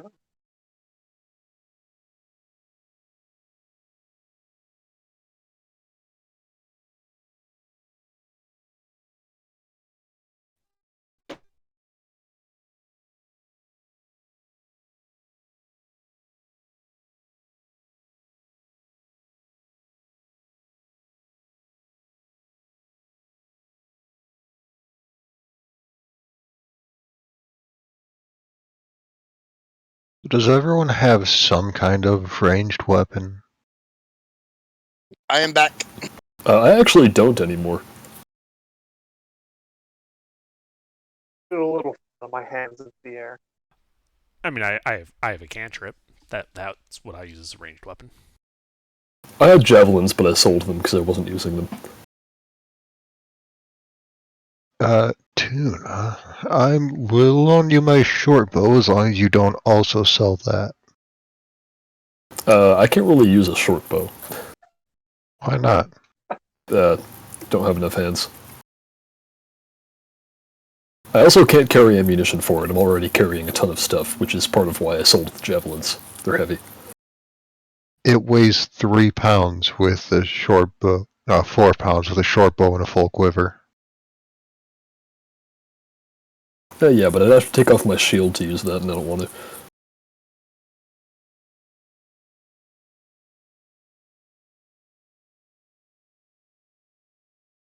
I'm back. Yeah, I have a 240-pound carrying capacity, and I'm using almost all of it. What's going on? Yeah, I was talking about all of the shit that I'm carrying. Although most of it is just my armor and the 3 tents that I have on my back. Do you want me to take one of those up for you? Yeah, just add a 2-person tent that weighs 20 pounds to your inventory. We have a wagon. Yeah, but I don't like keeping things in the wagon, for obvious reasons. I mean, fair enough.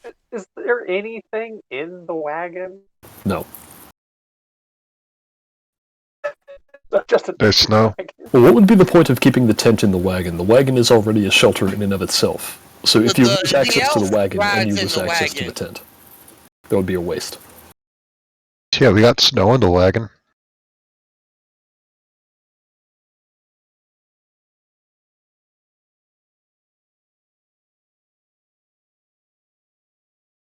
That's much better.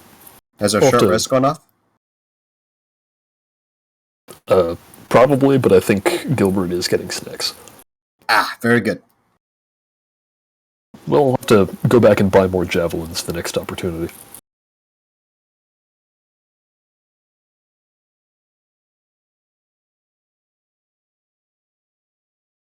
Actually, my harpoons were kind of useful.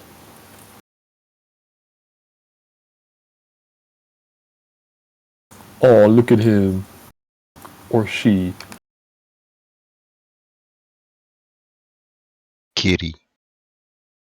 It's a she.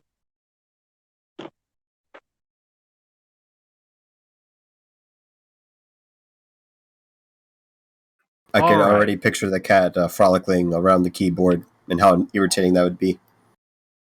Oh, Well, she's not the one that Have does you all that. discussed your course of action? Enter. Destroy. Yeah, let's go in. Yeah, just gonna walk up to it. Look Breach for a and clear. door. Flashbang through the door. Check your corners.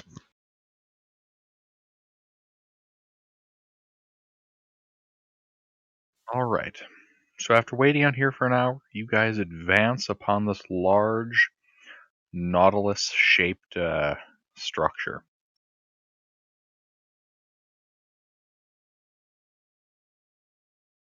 You guys get closer and closer, and you see it just getting, it's rather imposing once you get up right to it.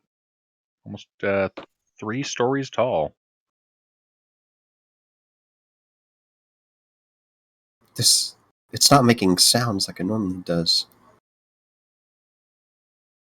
Is it moving? I could have sworn this thing was moving normally. Like as if it was breathing. Give me a insight check.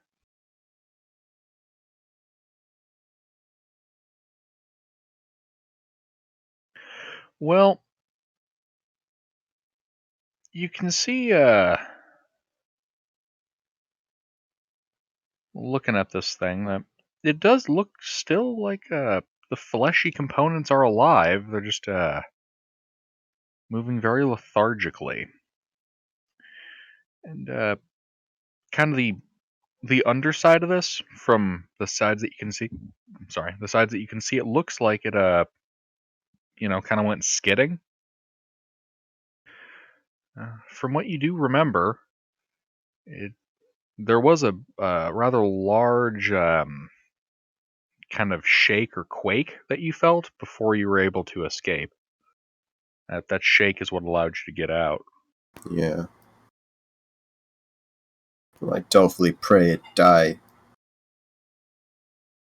This thing is clearly diminished, but it's still alive. I'm kind of touching the walls as I say this. So, you said we go inside? Is anyone curious what would happen if we attacked the tower? Because, fleshy bits. Well, it is a shell. There's an explosion. I'm not sure if there's any exposed bits on the outside. I remember an explosion, and then the crash. That's what allowed me to get out of this goddamned place.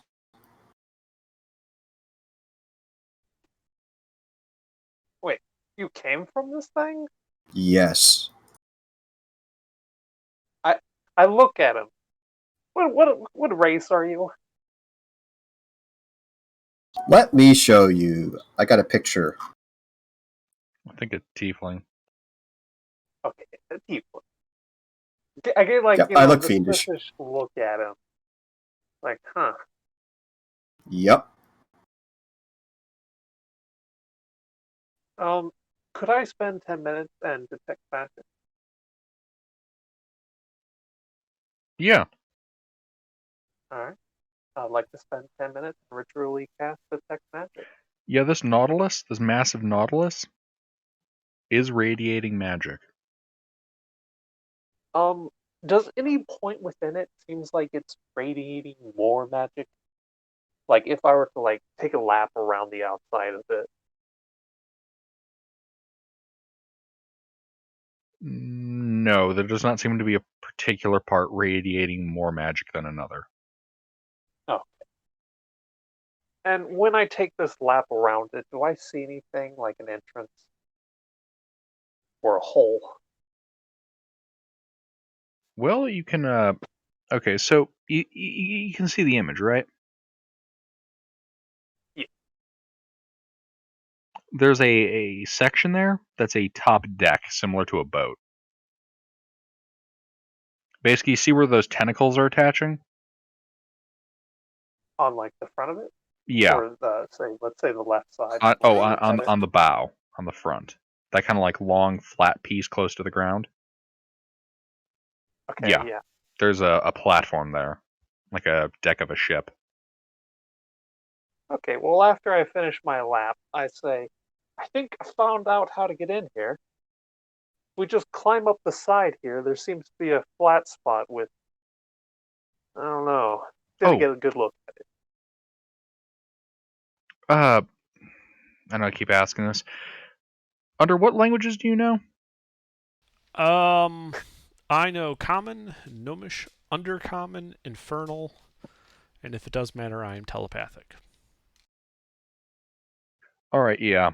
At this range, you're definitely getting a second signal, this one telepathic. And it keeps... it sounds similar to the same gibberish you've been getting from the beacon. This time it's telepathic, so you're basically doubling down on the obnoxious gibberish that you don't understand. Alright, guys, hold on. This is... It's got like a psychic radio, and it's badly tuned, and I start doing a ritual, and I cast Comprehend Languages.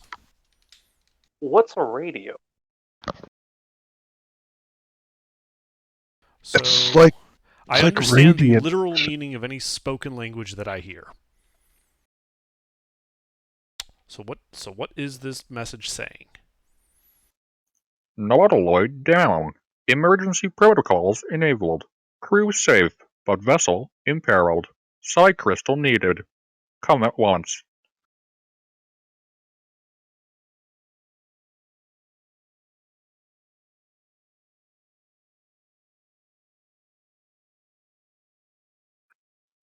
Were you able to understand me? Oh yeah. Yeah. Excellent. And I'm sitting there, and I've got this look on my face like, huh.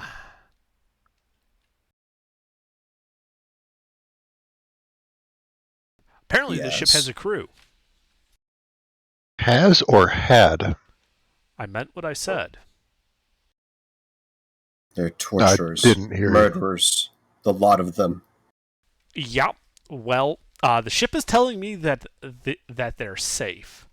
So I'm guessing they're inside. And if they're as evil as you say, we should go in and kill them. Do you think those grubs over there were its crew? Probably No. pets. No, I don't. Guards. Wait, you said this is a what? I said this is a nautiloid. Nautiloid? Would my character know what that is? Make an Arcana check. I heard the word ship, and I'm very confused what it's doing so far inland. That must have been some wave. Yes. Yes, you have a pretty good idea what a nautiloid is. Guys? Doesn't we it have like here float? A spell jammer. So our magic won't work inside. Oh yeah. Look, What? if we can find it, look, if we go inside, kill the crew, and take it for our own, we could fly the ship. We could like fly this thing around, and we could find that dragon and show it what for.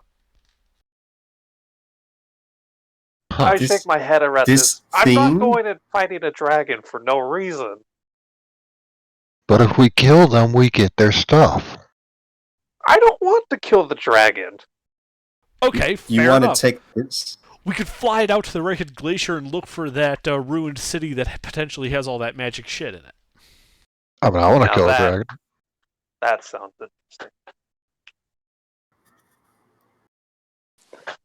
Yeah, but like, how easy would it be to kill the crew? I mean, it's a Well, real I don't big know. ship. I assume a big crew. They might. It might be, but if they haven't left the ship yet, maybe they're like sleeping or something, so we can just kill them in their sleep.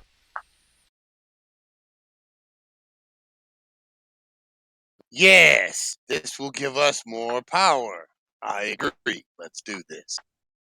It would bring me no greater delight to see them in those damned pods. Give them a taste of their own medicine. Let's take care of this. Well, shall we go in then? I'm not taking the lead here. Resna, you are familiar with this place, surely. Why don't you take the lead? I half remember. You said you want to go up onto that flat part? I do have my grappling hook. It seems like Oh, a good you way want to you get want in. me to? Oh, okay, yeah. No, I'll just toss it up there. I know you can fly, but I can't. I'll go ahead and fly to the elevation and just like see if anything out there is looking back before doing the things. Oh yeah, you fly on up there.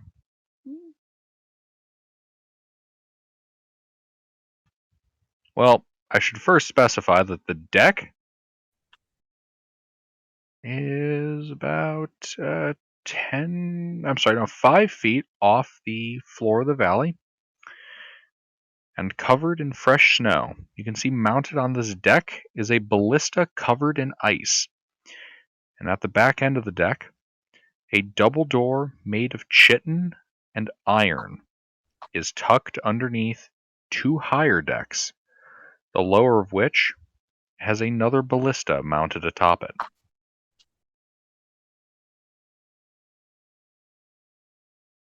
Well, I'm here to do work. I'm gonna see if I can find a place to have this grappling hook latched on.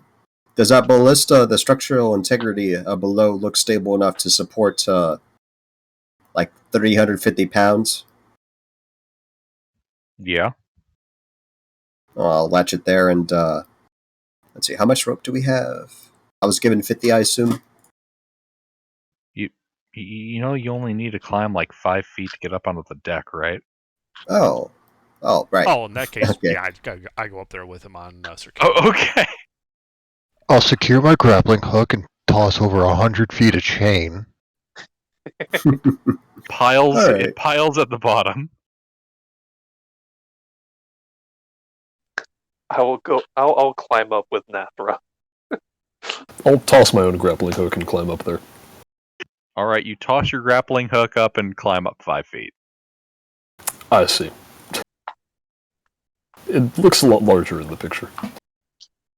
Yeah, perspective is a bitch. Yeah. Guys, you wouldn't turn me in to these things, right? Into a ship? No. You can do that? No.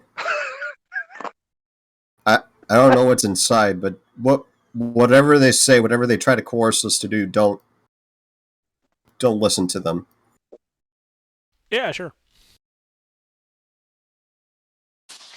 Can the axe beak get up here? No. Darn. And I say goodbye to the axe beak and I just hop from it to the ship. Yeah, I'm gonna hitch the axe beaks in the cart to the ground.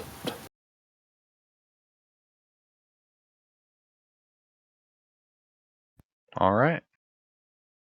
But here you are, all gathered on the bow of this large nautiloid. The doors to the ship closed before you. You said there was another ballista here, correct? Yep, up top Are a there any little bit. signs of recent movement from that position? Like snow that's parted? Or maybe someone's there right now. You know what? I fly up there. I want to see. All right, yeah, so you can see here that there is another ballista on the middle of the deck. The ballista itself, you might use the word over-engineered. There are dials, knobs, levers, festoon all over this thing.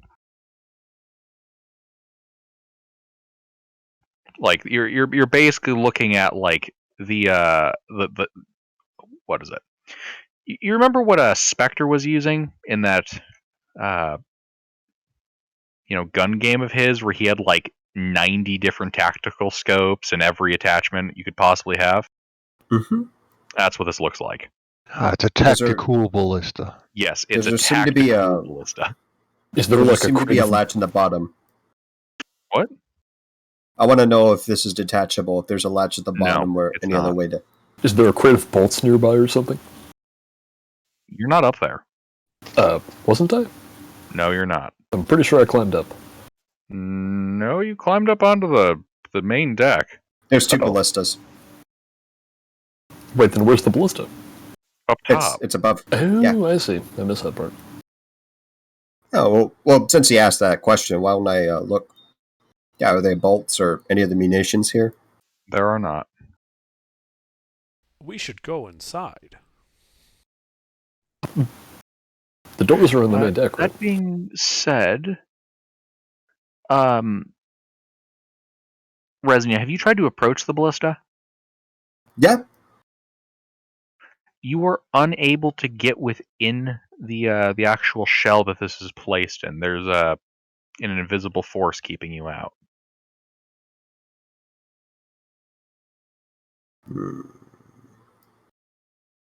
Just kind of like trace this thing with my quarterstaff to see if there's any opening. There is not. Well, you're kind of holding your stick to it. You see kind of like ripples of light around it. Just kind of. Slight buzzing noise. Mm-hmm. Interesting. I'll go back down to the party and tell them what I saw. Okay, that's interesting. When we take over the ship, I'm sure we'll figure out how to turn that off. Or back on. It might be useful to have. I would like to go over to like the doors and check the trucks. All right. Is there any writing on the door? There is not. Oh, it'd be Also, you said you're checking it for traps? Yeah. All right, give me an investigation check.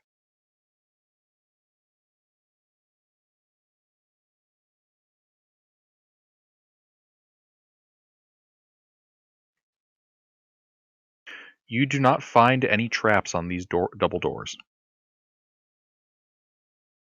Yeah, I just go up to them, touch them real good with my hand, sniff at them a little bit. Joff, you know this thing's alive, right? I like pause as I'm doing that, and then like back away a step. We good, Joff? Is it trapped? I shrug. It looks like a door, not a door that I've ever seen before. Yeah. Well, I'm gonna go up there and I'll try to open it quietly. Just, push my weight on it a little bit, or turn any All right. knobs or whatever way to operate it. The door opens as you push it. And despite its size, it opens fairly readily. Opening up into the central chamber of this nautiloid. Attached to the walls of this chamber are 3 sets of chains and manacles that look to be designed to hold large creatures. We're talking something like on the scale of like an ogre. A staircase rises to the next door amid a pile of crates and barrels and broken bits of equipment in the center of this rather large room. To be clear, the chains are empty. Yes, the chains Were are they broken? We'll get to that.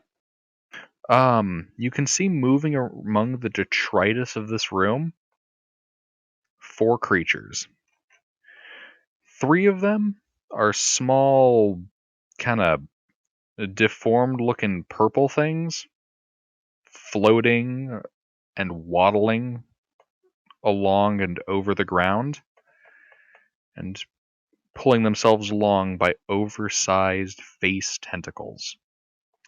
The 4th creature is a lumbering monstrosity that looks to be stitched together from goblins, dwarves, and what looks to be a reindeer. The God. one second. Those small little purpley things look kind of like this.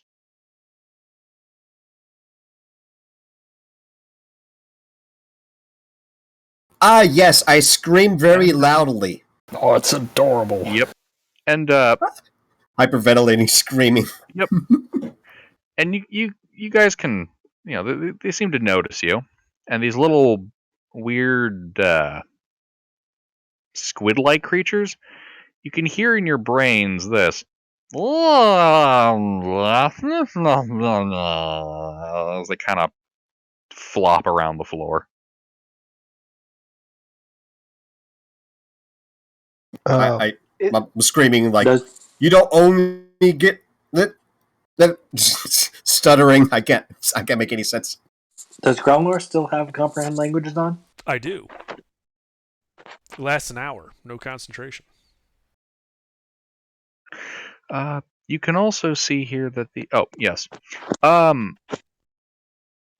these little weird squid things, very little of what actually came out of their minds was even close to an actual thought. You picked up like food, float, and fart. They're guys. They're too far gone. They're not even sentient. Just kill them. And you can also see, as you guys are kind of up here on the top of the stairwell, this kind of large, fleshy, stitched together creature. Just kind of waiting at the base of the stairwell. It has acknowledged your presence, but hasn't moved since the door was opened. I telepathically reach guys, out to wait. it in common, and I say, "Ahoy there, matey." Is it able to respond back? Yes. It can't. If it doesn't have its own telepathy, it can't initiate, but it can respond.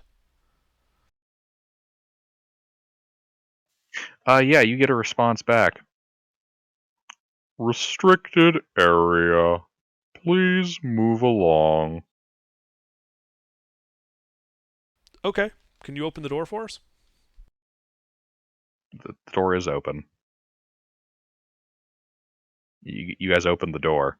It said move along, so I thought I was like trying to just get us to go through the room without attacking anything.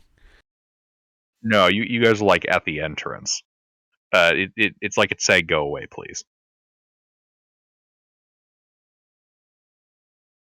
I respond with identify yourself.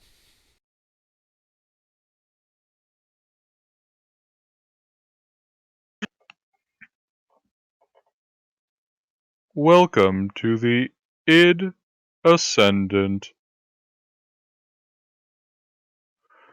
I am Golem 423. This is a restricted area. Please move along. It's okay. The crew told me to come here. I'm authorized. No, they didn't. Please move along. Guys, it didn't fall for my bluff. The ship called you here? I mean, it's the beacon we're following. Yeah, but that thing at the end there, that's a golem. And it says we're not authorized to be in here. It wants us to leave. I told it we were authorized, and it said that no, we weren't. I'm gonna point at myself and I'm gonna shout out that golem. Don't you remember me? Target acquired. I believe I have business with you.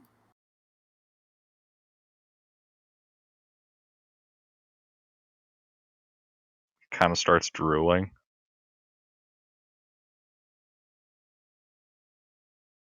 Please follow me. And it kind of steps to the side way of just kind of like off to the side of the stairwell, like it's waiting for you all to pass down it. Hey, cool. Good job, Rizzy. And I start walking down the stairs. At this point, I'm kind of holding someone's hand uncomfortably hard.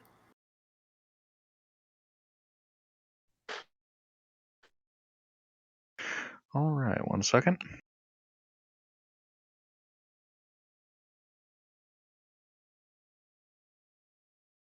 Well, that's a much better plan than me yelling password is password at it. All right, yeah. So as you guys reach the bottom of the stairs, this kind of golem-looking thing raises its hands. Please wait here. And begins lumbering off to the stairwell.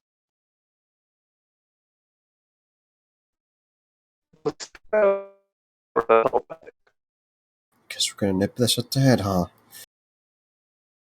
Well, I mean, if it brings us the head honcho and we can just off him and take over the ship, I mean, hell. I'm gonna look the area for signs of organic traps. Speaking of traps, does anybody want to lay any? Do you have any? I have.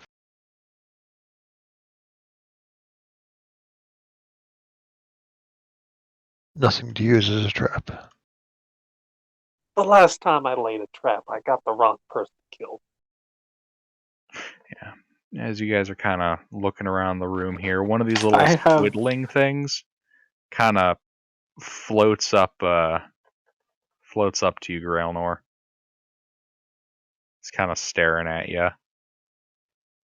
I have ball bearings and oil if that can I be stare used right for back. trap. Its big deformed tentacles kind of reach out and start touching your forearm. Oh, I think it likes me, guys. I try to smack it away, like with my hands, like no. Start scolding it. As you smack it, you kind of hear a and it kind of like think 0G somersaults backwards. What the hell is this? This makes no sense. What?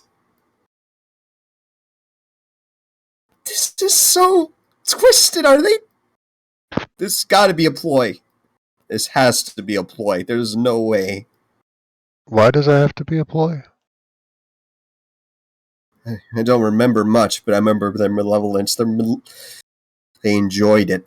They enjoyed inflicting agony. And look at that thing. It's like... What? I mean, it's a little strange looking, but it's kind of cute. It is kind of cute. Maybe I have it's no like a idea child. what they've done. Most children aren't inherently evil. This is some twisted joke. What in the gods? All right.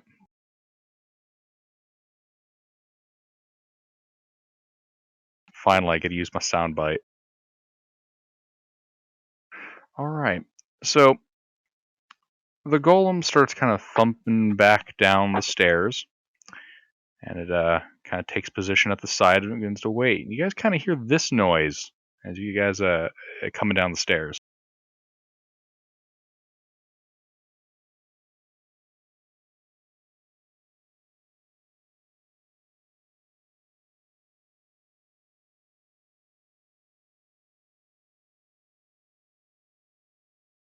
I don't understand what that means. What? Oh, it's the Jetsons car sound effect. Oh yeah, like is it like like an like a elevator? levitate like something levitating. Here we go. Oh. As you see a small squid-headed creature in a black robe kind of begin floating down the stairs. What, did you forget the ketchup? And wait, Under, you're still running comprehend languages, right? Yeah, it lasts for an hour. All right. You would understand it anyways then, but who here understands Gnomish? I think it's only the gnomes. All right, well, the gnomes understand him.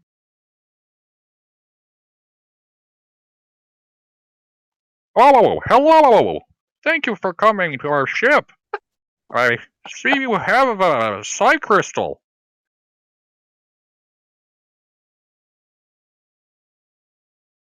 We have a what now?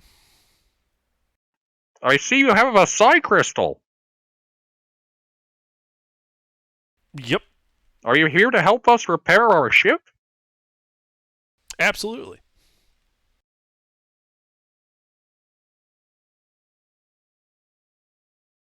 You all seem a little tense. How about a joke? What are you? How many goblins tried to cross the road? Is it speaking common? No, it's speaking gnomish. No. I think only the gnomes understand. Yep. In Gnomish, And I'd like to ask if it speaks common. I think about it for a moment. And then I'm going to just reply, well, it depends how many goblins it takes to lay down prone to make a line for the others to walk across. Oh god, that's better than the punchline I learned.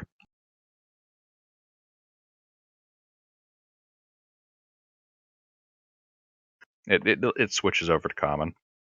Hello, thank you for coming to the Indescendant. How may I help you? Or rather, would you be able to help us? What? Why are you acting so friendly? I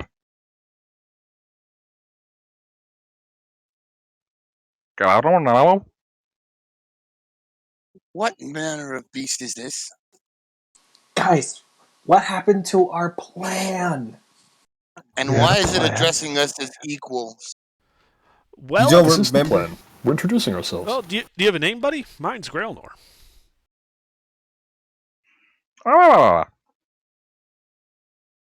I'm Dredavex. You're a worm. What do I care if what other worms call you? No, don't listen to him. Why He, would I? he greets Hell. everyone this way. You know, I like you. Yeah, Resny, I think your memory must be failing you. No. I know what you guys did. This is some kind of ploy. This has to be. There's no way. You don't. I know you've done some horrible things to me. I don't remember what, but I swear to the gods, I know you. This is a lie. It has to be a lie. Are you the only crew member left alive, or is there anybody that needs medical help? We have some supplies with us. Well, there's Vorin, and as you can see, we got our 3 squidlings. That one over there is Rin, and that's Rix, and that's Zuglard. This doesn't make any sense. Do you not know me? Do you not notice this face? Do you not remember what you did to me? You and your lot?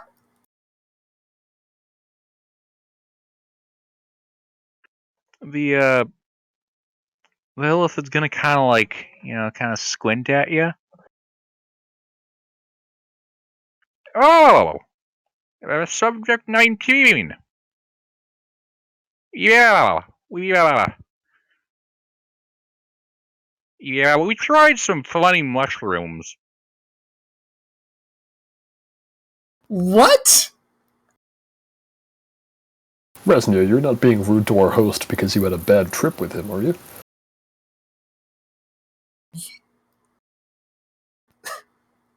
I'm just gonna basically get on my knees and just start crying.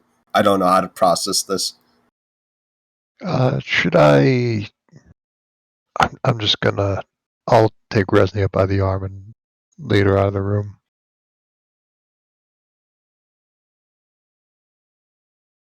Yeah, sorry about that. So- I have no idea what came over him. So when you said you tried some funny mushrooms, is that you and Resnia tried funny mushrooms, or you tried funny mushrooms and then went on like a crazy spree and tortured Resnia? Oh experimental. no! We give her funny mushrooms. We found a unique sample while traveling, and we thought, hey, maybe some humanoids would like them. Humanoids like consuming drugs and stuff. So we gave her mushrooms. Did she And consent to these mushrooms? what's consent?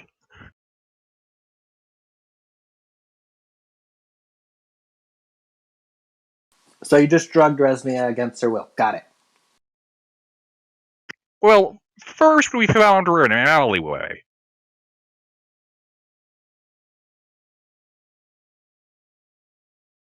She had lost a lot of blood, so we thought, hey, blood loss, drugs, that makes the pain go away.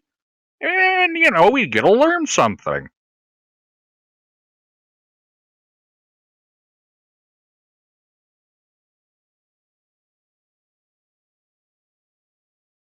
I'm starting to not like what I'm hearing.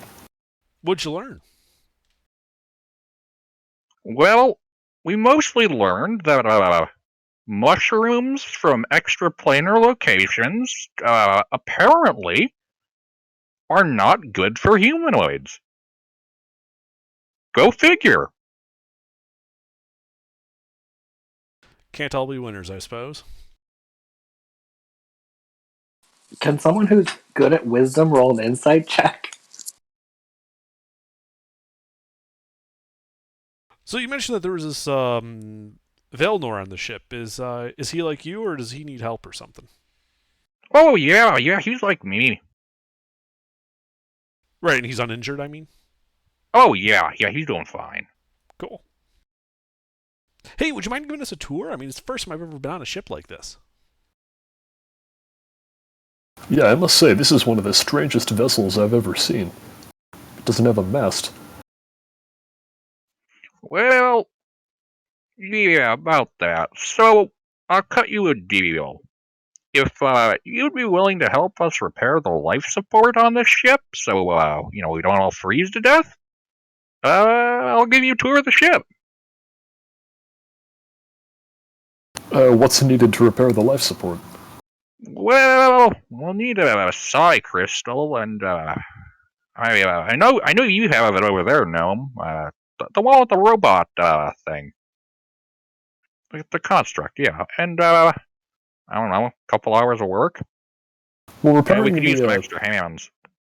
well, repairing your psi crystal, get rid of our friend's headache here. That's why we came in the first place. It should.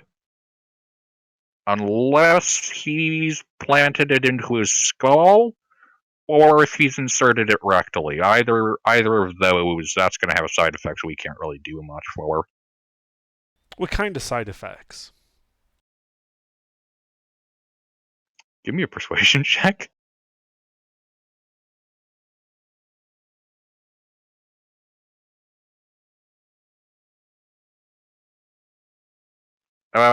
Yeah, trust me, you don't want to know. Ah, And that's all I'll say on that. I mean, fair enough. See, the thing, though, is that the psi crystal is actually really useful to us.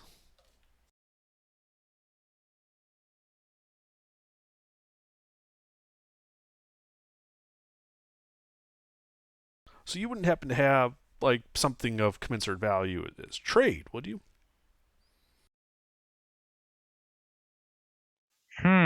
Well, uh, Yeah, I think I got something. Hey, Golem, go pick up that crate over there and hold it over your head. Understood, sir. Golem goes over, picks up a crate, holds it over its head. This Ceramorph just kind of takes this little, kind of looks like a weird mix between like a wand and a hand crossbow, and points it at the box. And you see a beam of red light come out of it, and the box explodes. I could, I don't know, give you like 2 of these? Is the thing you're describing that bottle of mustard he has in his hand? Yes, it's the bottle of mustard in his hand. Alright. It's actually a laser gun!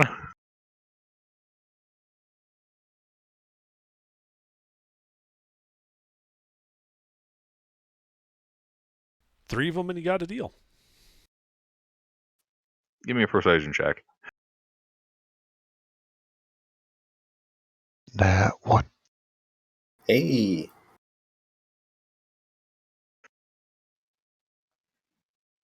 How about this? I give you 2 of them, and an extra charge pack each. And the tour of the ship.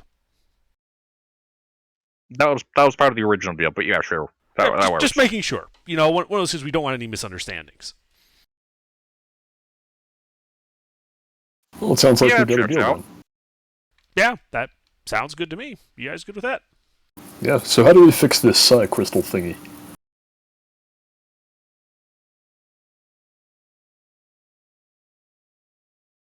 Also, I'd like to inside check him. Is he actually intending to follow through with this deal? Give me an insight check.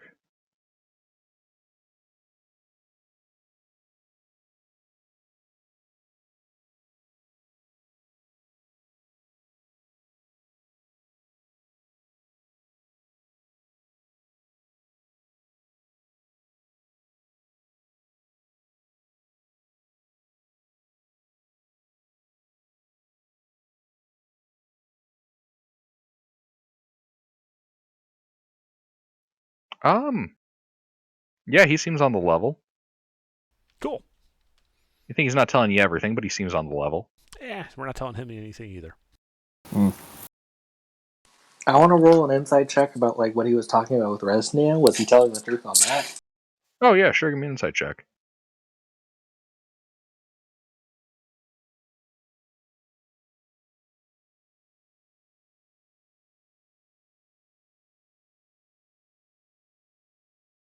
I mean, it sounds like he was abridging events, but it sounds like the stuff he did tell you was pretty truthful.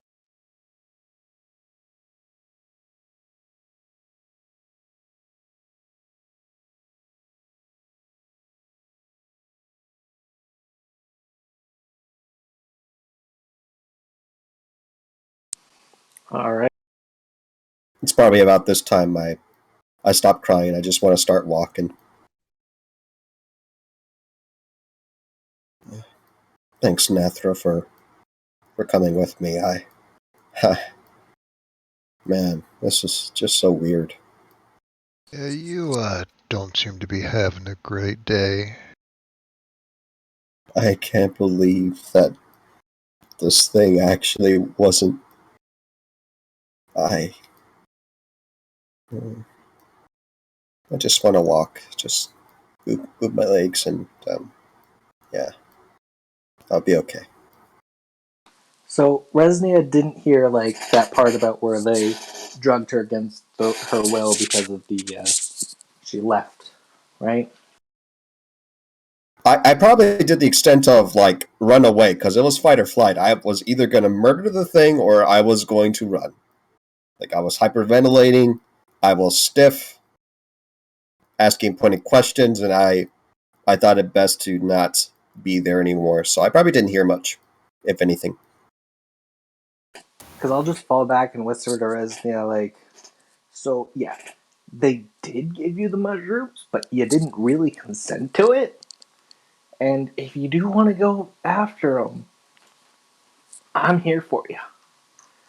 But let's wait till they give us their weapons.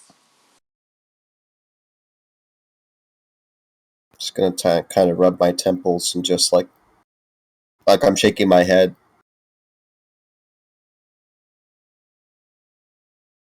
I don't say anything, but yeah.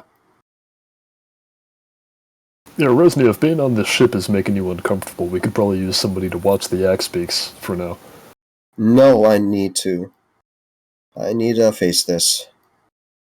You know, I dream about this place off and on, half remembered things. There's a lot of different things that weren't here that I thought were, and vice versa. I need to clear my head, and this walk it'll help me. I'll be okay.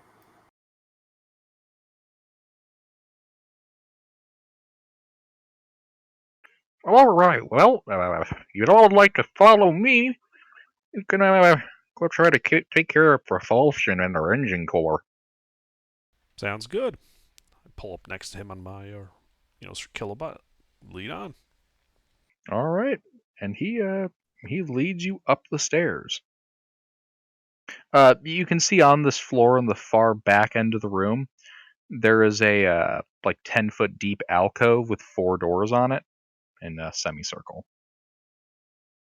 Yeah, I make I don't know. small talk with him as we're going on, going over there, as gnomes are wont to do. Things like, So, yeah, how long you guys been stranded here? Oh, I want to say maybe about a month and a half. Well, not horrible. Not great, but, at least it's not years and years.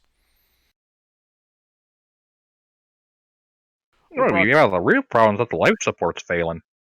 Well, that would be an issue, yeah. What brought you guys out to Icewind Dale in the first place?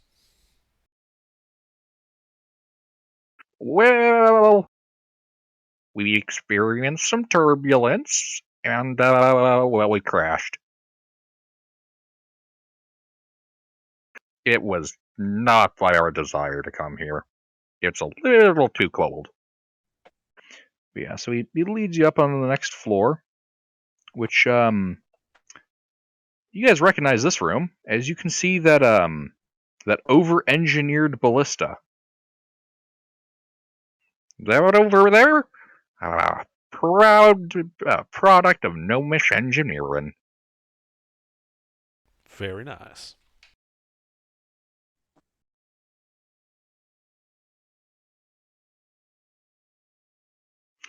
And he kind of directs you guys to a door set in the back wall of this room. The door is a bit of a strong word. It looks like a giant sphincter, which opens as he approaches. And inside of this room, you can see crystals protruding from the chitinous ceiling of this rather oddly shaped room. Some of these crystals are lit, and others are flickering or dark. Plates of chitin have been pried loose from these walls, and exposed cavities, kind of filled with tangled masses of black tubes, are visible from these openings. And scattered across the floor are a rather large number of unusual looking tools.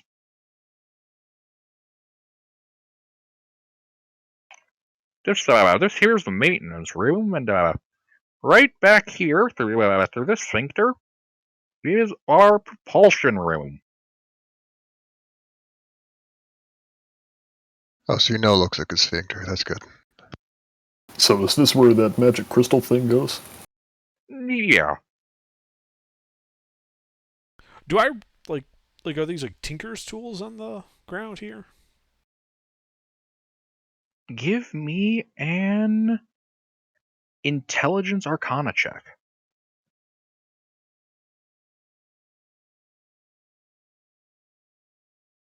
A number of these tools look similar to Tinker's tools, but whatever they're used for, their purpose is a little arcane to you. Not arcane as in magical, but as in, unknown.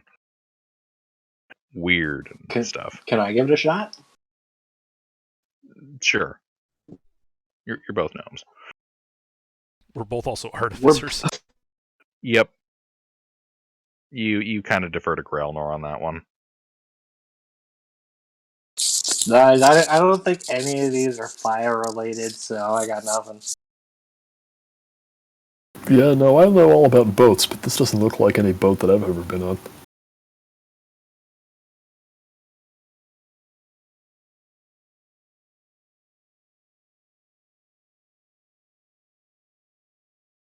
So I guess we follow him on into the propulsion room. Indeed. That sphincter opens up as you walk into... Well, you're not all able to get in there. A couple of you have to wait outside because it's kind of a tightly packed room.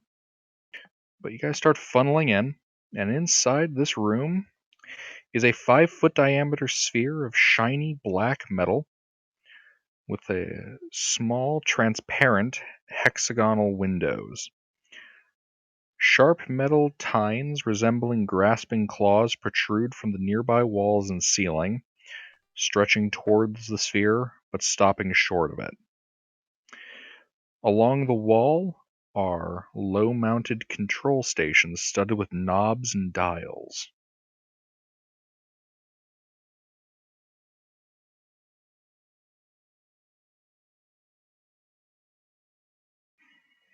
So, yeah, this here is our propulsion system.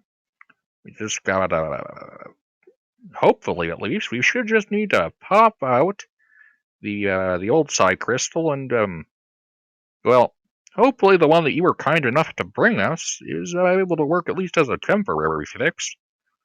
Honestly, we're not totally sure, but we're kind of running out of options. Fair enough. I've had to improvise things in the field, too.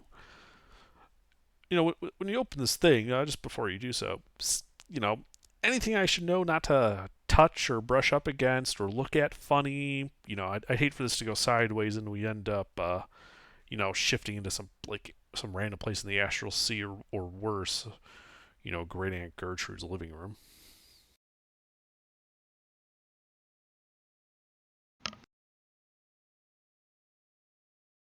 Trust me, I'd rather go to the hells than Great Aunt Gertrude.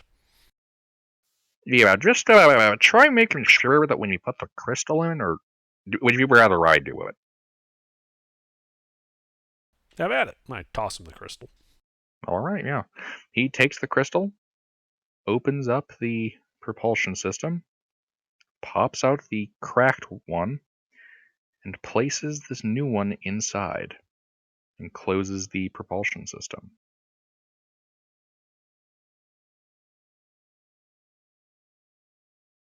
Well, this should certainly offset our problems.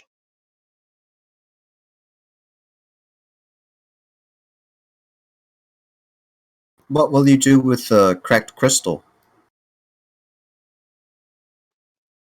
Probably keep it, run experiments on it.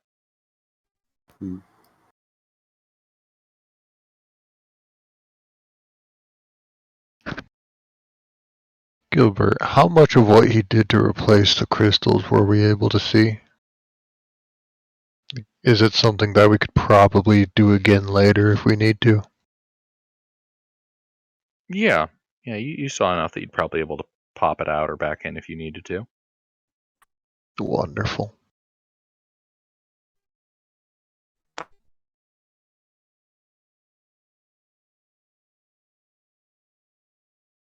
All right, well, that was easy.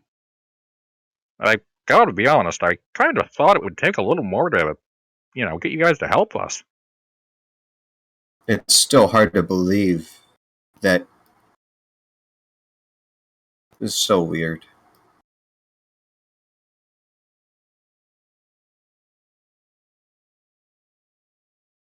I guess this is the part where we get the rest of the tour and then that thing that you used on the crate. Oh, yeah. So, how did you find out there was a problem? Is there some magic going on, or did it just get cold?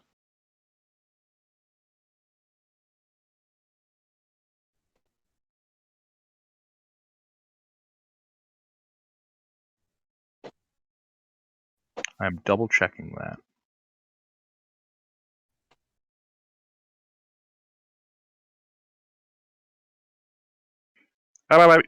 Yeah, it pretty much got cold. We thought, hey, nautiloids can fly through blizzards. Well, turns out, nautiloids cannot fly through blizzards here in Icelandale. That's probably Ariel's fault. Who now? Angry winter goddess. Yeah, local angry winter goddess. She's kind of pissed off and kind of plunged these lands into an eternal winter. It's kind of why we're wandering around. We're trying to solve it, fix it, stop it from killing everybody. Yeah, that sounds like it's, kind of unpleasant. Yeah, but her power's probably what screwed your nautiloid over and caused it to crash. I don't, just fair warning, she is a deity, so she's fairly powerful. You might want to be careful if you plan on making another attempt at getting out of here. We will certainly keep that in mind.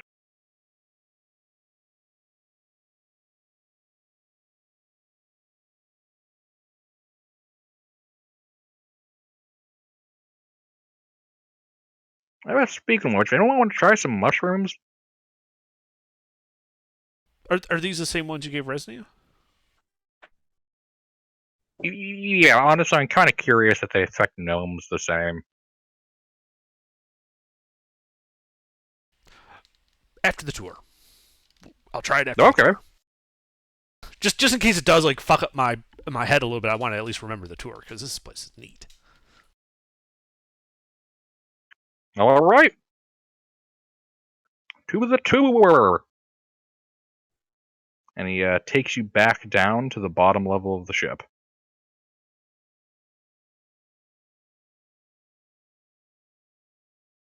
Alright, so over here in this back alcove, this here is our cryogenics room. Now, for those of you that don't know, cryogenics is where you freeze people in order to keep them alive. Freezing people to keep them alive? Sounds counterintuitive. Usually people just freeze when they die and they're left out in the cold. Or they die because they freeze because they got left out in the cold. The order of operations is a little bit flexible. This place looks vaguely familiar. Yeah, wasn't there like a glowing thing right next to that? Yeah, and then you smashed it.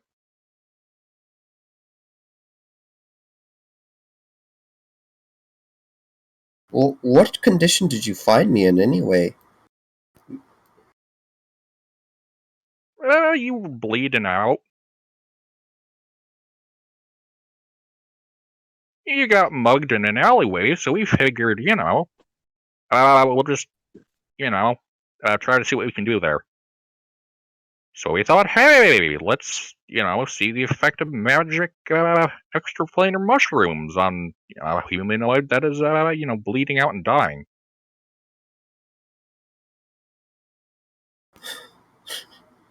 Well, I'm alive. Was that the pods doing or the mushrooms doing? Honestly, we're not totally sure. We crashed and then you ran off. Yeah. I could have sworn that you abducted me with a small coterie of monks from a temple I led. Sound familiar to you? No, that doesn't sound familiar to us. I'm gonna try to make an insight check. Let me inside check.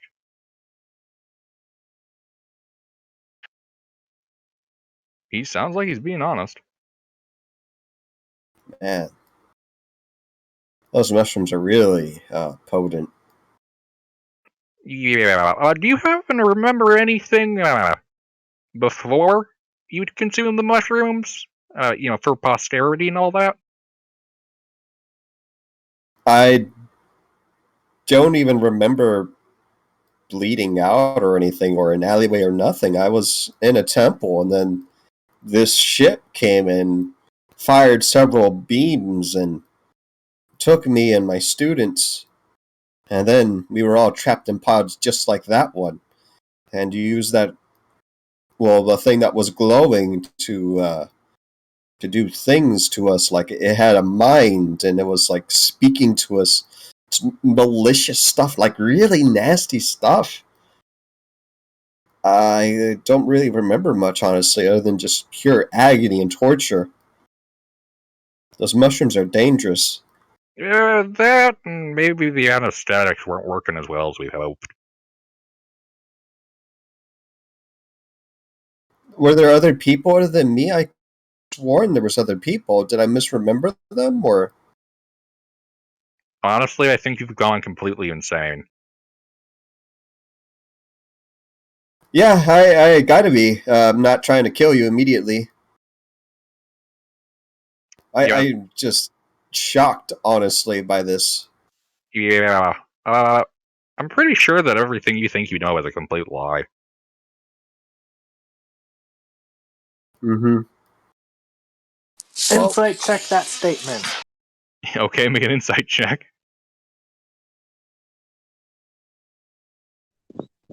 He's girl boss gatekeep gaslighting You're you. having a bit trouble reading him. He is, after all, a squid head weirdo. Well, I do have control of all my faculties, and despite your carelessness and how you treated me, I guess I'm still alive because of you. If you are speaking the truth, you're better off not using those mushrooms on anyone. I don't even remember asking for the mushrooms or what. You really shouldn't have done that. It was for science. It caused so much suffering. And not to mention the property damage I caused. I don't even remember that, honestly. I just remember an explosion and then getting an opportunity to get out of this place.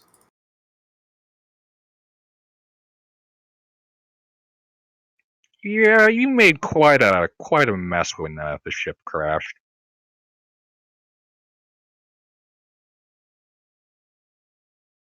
I bet. All right, so let's continue with the tour before we focus a little too much on what unethical experiments may or may not have been conducted here.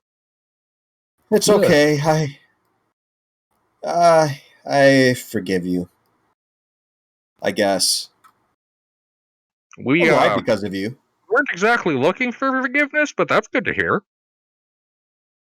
I really do insist you should be careful with those mushrooms. Probably better off destroying them if you'd ask me. All right.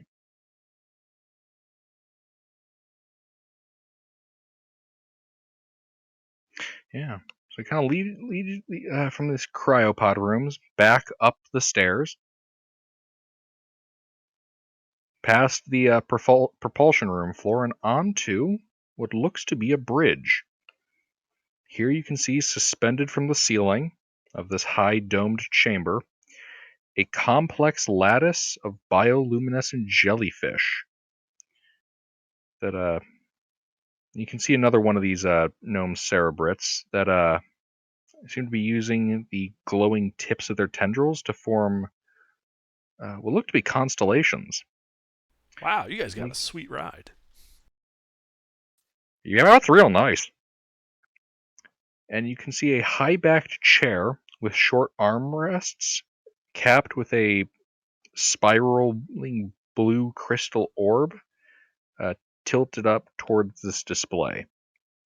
And then there's a panel on the starboard wall, which lies open, exposing pulsing, fleshy tendrils embedded with similar crystal shards. The other gnome ceramorph kind of turns to face you. Oh, hello. Welcome to our ship. Hi. I've been told that you were kind enough to repair our propulsion system. Yeah, yeah. That's us. Yeah. Dragon. I can't remember what his name was. Sorry, like out of character. I can't remember what his name was. It's been showing us around. You It's guys like Dragalix or something. yeah. Dredavex. Yeah, it was I'm close. born. Yep. Yeah, despite all the damage, you guys got a really nice ride here. I'm jealous. Well, I should certainly hope so. There's not many of these things left. What happened?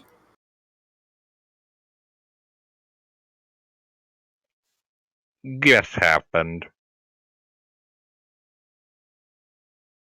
Hmm. You know, I could have sworn you guys were a lot more like malicious. Are all of you?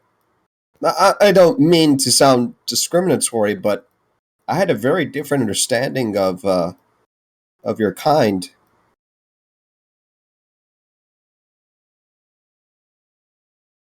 Well, I suppose to answer that question, you should keep in mind that we are gnomes, at least in terms of original host stock. It turns out that for the seromorphosis process, well, the tadpole has some reactions to the weird neurology inside of gnome's brain. That and their slightly arcane nature. That makes sense. Hmm. Speaking of which, would the two of you like to have tadpoles inserted in your brain?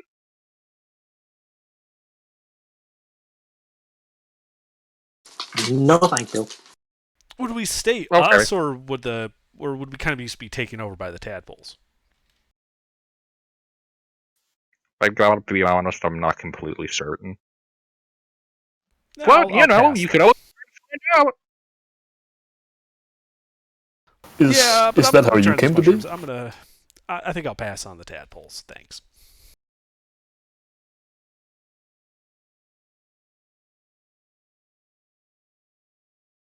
So this is the navigation room? Yeah, this here is the bridge where we take our Nautilus and fly it throughout the plains. The plains.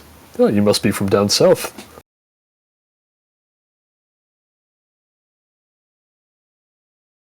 You can kind of see his eye twitch a little bit at that statement. 6 intelligence. Do you guys come to Toril often? Well, we get around. Flying around, abducting people. In the name of science.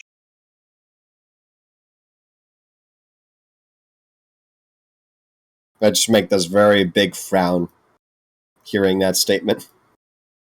Isn't abducting people kind of a pain in the ass? I mean, yeah, kind of.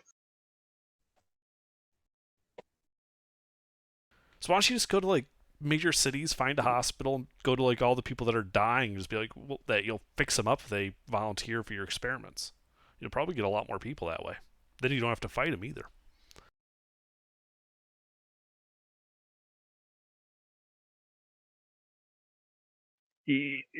For what passes for a face on this thing, it gives you kind of a deadpan look. Right, because people are just going to let us into hospitals, and we can just go, oh yeah, let us, stick weird mushrooms in people, and because they'll definitely let us do that. Hey, don't tell them about the weird mushrooms. You could offer to heal them and end their sickness. Oh well, let's complete the tour though. So this here is our bridge. We use it to fly places. How does it work? Well, it works by attuning to the helm and sitting in it and deciding you're going to go somewhere with it. All you gotta do is just visualize it? Yeah, pretty much. Fascinating. And so, what manner of creature pulls this vessel? I don't see any sails, so it must be some kind of sky trailer. Magic fish brain, magic. Technically psionics, but you know, I'm not going to try to confuse you. Oh, That's he not didn't hard. need to try.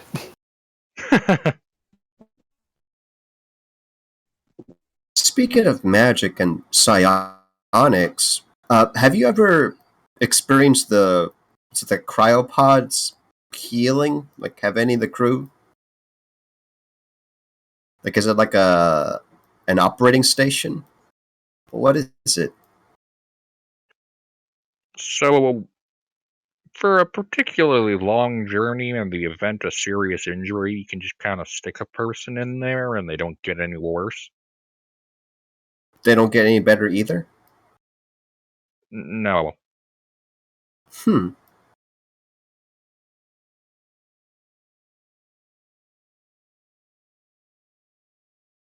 Do they age? I mean, no. Why? I'm just curious. How long was I there? Uh, I want to say like, well, let's see, with the surgery and then the complication and then the mushroom. About a year. Hmm. I felt like I was here for centuries. That's probably a side effect of the anesthetics and the mushrooms.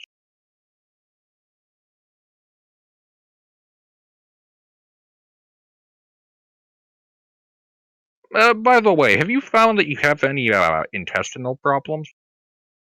No, none at all. But Okay, that's good, because we had to remove like 10 feet of that thing.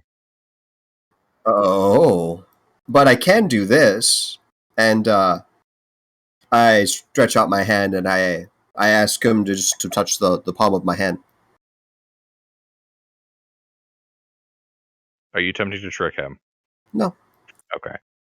Is this a pull my finger thing? He touches the palm of your hand. Yeah, and no, it gets 6 points of healing. Well, what I intend to be healing. Explodes. I'm just kidding. Yeah, I Wow. don't remember ever having this ability before. Resnio with the fingers of slaying. Yeah, I don't think you had those when you were with us. Hmm. I wonder if it's the mushrooms. Oh, keep in mind you might experience scoliosis later in life. Nonsense. Did I have wings before?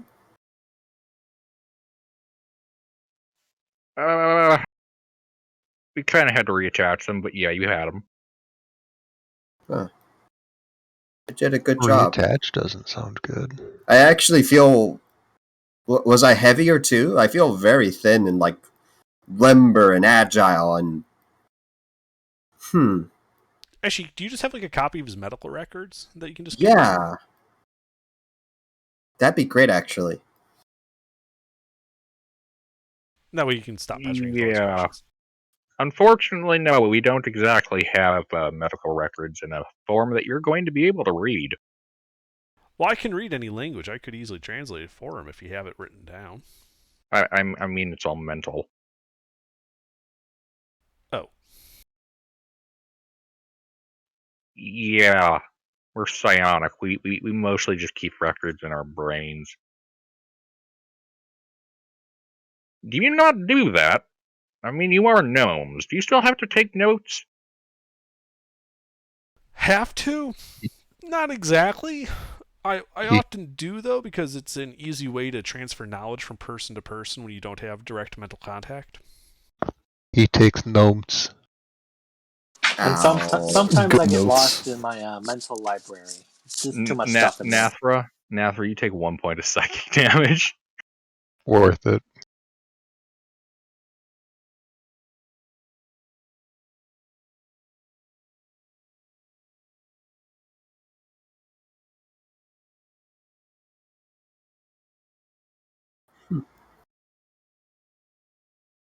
Oh, is there any other part of the ship that we haven't seen yet? I mean, there's our bedroom, but we're not going to show you that. Fair enough. Well, it's been great. Happy we could help you. We'll Yeah. grab the guns and we'll get out of your hair and you can be on your way. Yeah, of course. Let me get those for you.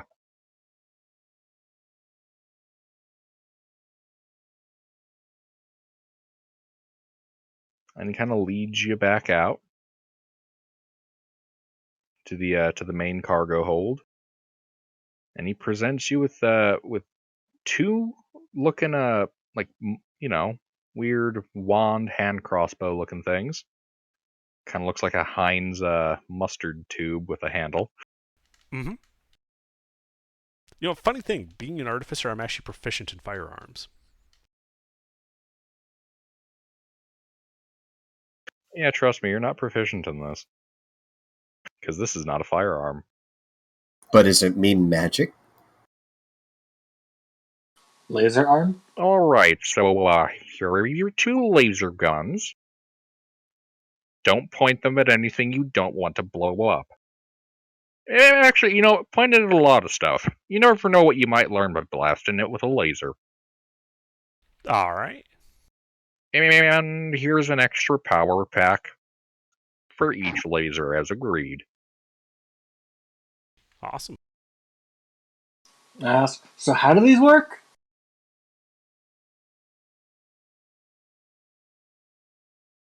Well, you take it, you point it at something you don't like, and you pull the trigger.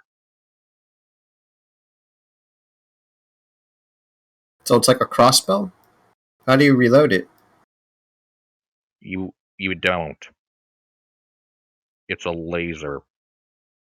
But you said this power pack thing replacement. What's that? Well, when it stops working, just remove the old power pack and put in the new power pack.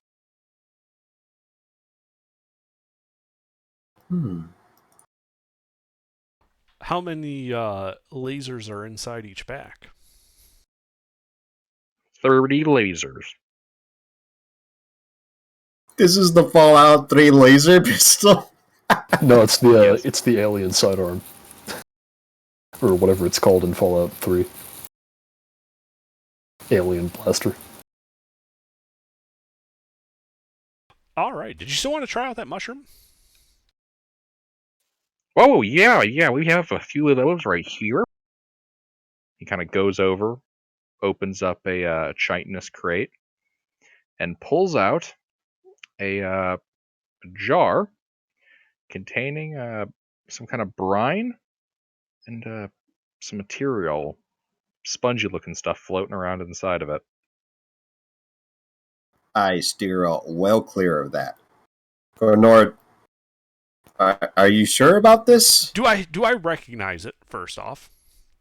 Give me an Arcana check.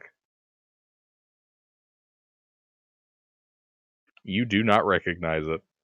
All I'd right. also like to take a look. As he's looking at it, I open up and I just look at Greladrex, and it's like, well, for You science, also do and not recognize whop, it. I just mow down on it. All right, give me a Constitution saving throw. And then... All right, give me an Intelligence saving throw. Is this versus magic? Yes. Then I have advantage.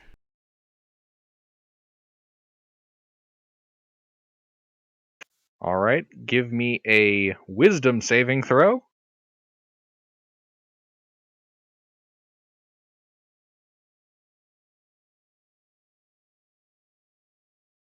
And a Charisma saving throw. all the saving throws. Except Dex and Strength, yeah. It just gets worse All and right. worse. Indeed.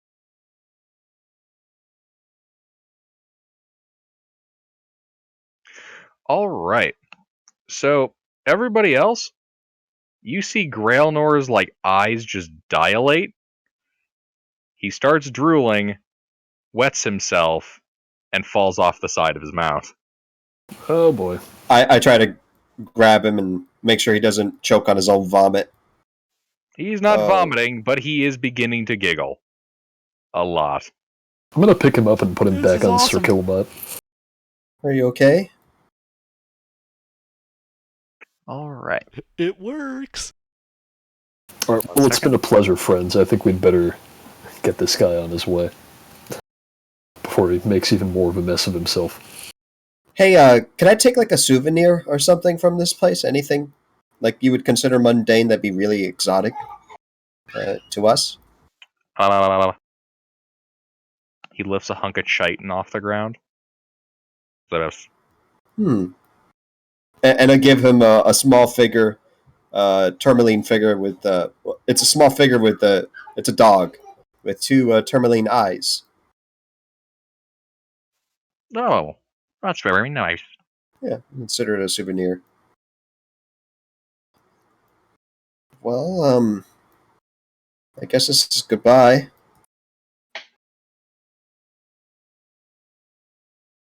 Indeed. Have a good day. All right, well, by now I would have already hopped off the ship, and I'm going back to the wagon to go put Grailnor in the back of the wagon. Yeah, I'll be attending to him. Be there immediately present throughout his trip.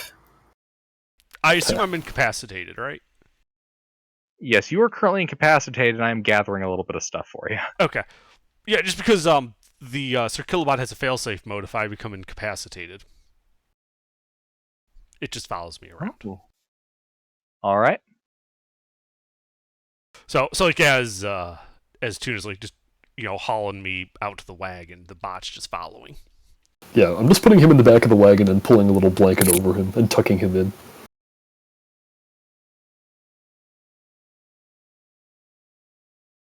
This is definitely not what I expected this session. I gotta say, this is bizarre. Hey, Underdark? Uh-huh. Do me a favor, roll me a d10.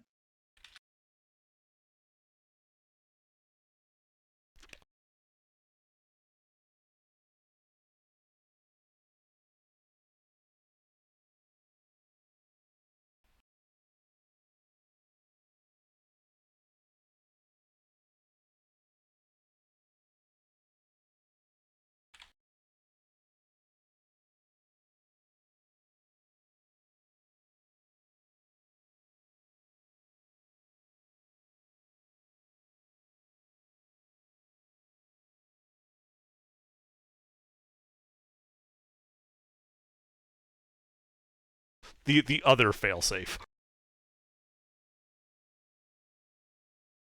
You gain those 2 madness effects. Ooh.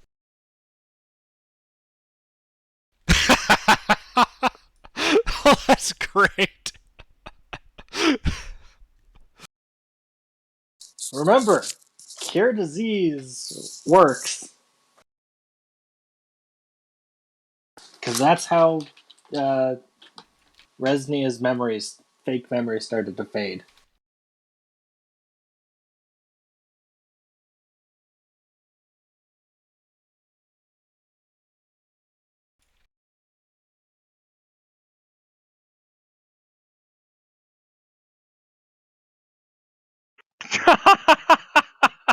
Remember, because that was the personality trait before that.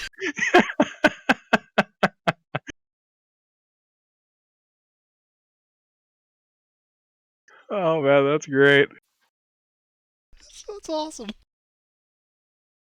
The accidental synergy. Indeed.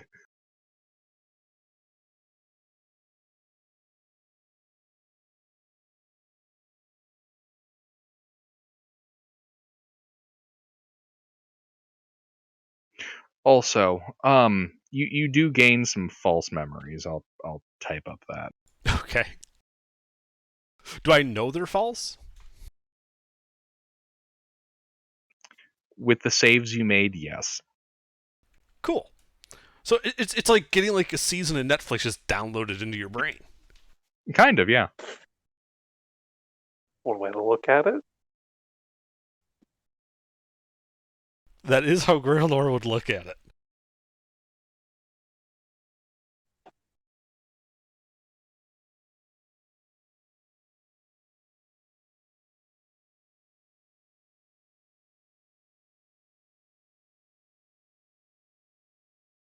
Oh, do me a favor, Under, and roll a D100 for that. Okay. Because I had a couple of different prepared for whatever you might see. He's just rolling around in the back, being like, Jesse, we have to cook. Basically, I'm right there like a nurse, like just making sure he's not, we're not losing him or anything.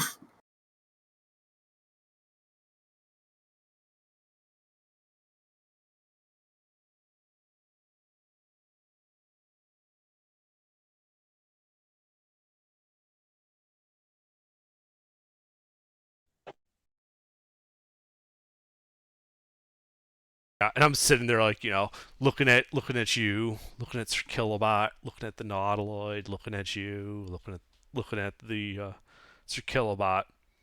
I look at you. It needs tentacles. Lots and lots of tentacles.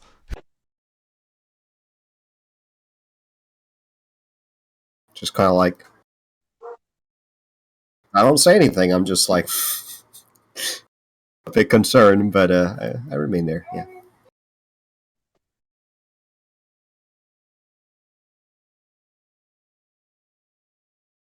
What needs tentacles? Yeah, I'm too curious for my own good. So what's the worst thing on Netflix you could have beamed directly into your brain? Well, that all depends. My brain or Grailnor's brain?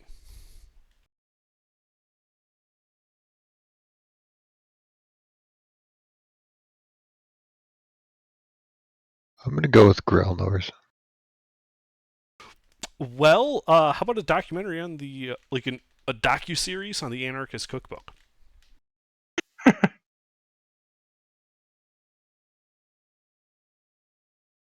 Yeah, but does Gorman respond when I ask like what needs tentacles?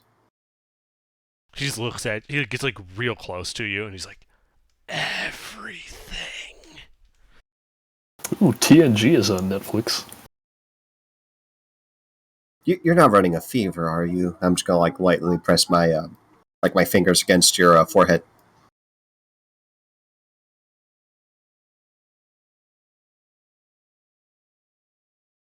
I pressed to digitate an illusory image of tentacles, but it's only the size of my hand, so I just hold it real close to his face. Are you guys still on the ship? Oh, I think we're No, taking they had taken me out because I was having my trip. Right. Yeah, I've been meaning to get back into those. I haven't gotten to Deep Space Nine and Voyager yet. I've just been watching a bunch of TNG out of order. TNG is good. It is good as long as you don't watch like the first 2 seasons. Shut up. Hey, you know it's true. I mean, yeah, but shut up. They're fucking awful. I just recently watched them. I know. All right, but yeah, as you guys kind of getting some distance between you and the Nautiloid lifts off and flies to the south, gaining altitude as it goes over the spine of the world. Oh my god, it can fly! Oh, It- yeah. It's a ship of air. Flying Yeah. tentacles. A ship of air? I thought we were gonna take the ship. Well, that would be stealing. I still can't believe it. They're not evil pieces of shit. I mean, Well, they're so fucked up. If they But still alive, we could have, should have killed them and took their ship I'm to not with avenge Resnia. I don't need avenging. I think it was a horrible misunderstanding and a bit of I don't know. I don't even know how to describe it. Their brains are probably wired entirely different. I'm not sure they would even understand what they did wrong. Well, Resnia, the good news is if they're like most visitors to Icewind Dale, they'll never ever come back here again. Yeah, and I'm alive because of them, so all's well that ends well. And I just start I taking Sir was Kilobot apart and putting him back together, taking him apart, I putting him back was together. considering, while what's his face was distracted, just going back and stealing that crystal thing that we gave him, and not telling anyone. But you guys seem to get along with him, so I decided against it. Kind of regretting that decision now. That ship probably would have blown up if they tried to take off. Huh. That would have sucked for them. Wonder how big that anyway, yeah, well. How big the explosion would be. I think this is fine. I'm happy we're all okay and healthy. Oh, yeah.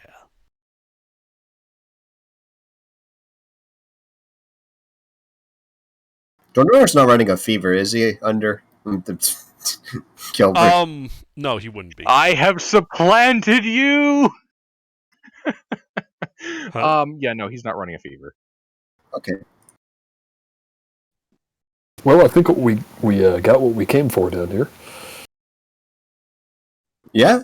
You stopped hearing that droning thing in your mind, Gronor? He is ignoring you and is just taking Sir Kilobot apart and putting it back together in different configurations over and over and over again.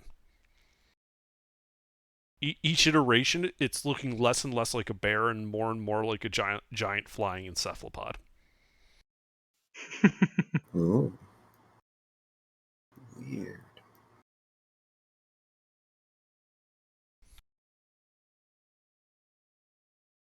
Okay, well, I think we go back to Brinshender? I don't know what we were supposed to do after this. We were supposed to get more information about the Deep East, and that didn't turn out to come to pass. Well, part of the reason for coming down here was we were hoping we would maybe stumble across something of all these rumors we've been hearing. But I guess that didn't end up happening. Yeah. We're going to have to get Gronor to a priest or something after this. I'm good. Needs Needs more tentacles, though.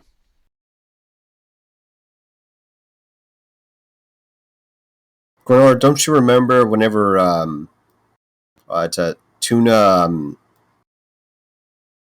cured me? Sure. Well, when I cured you of what?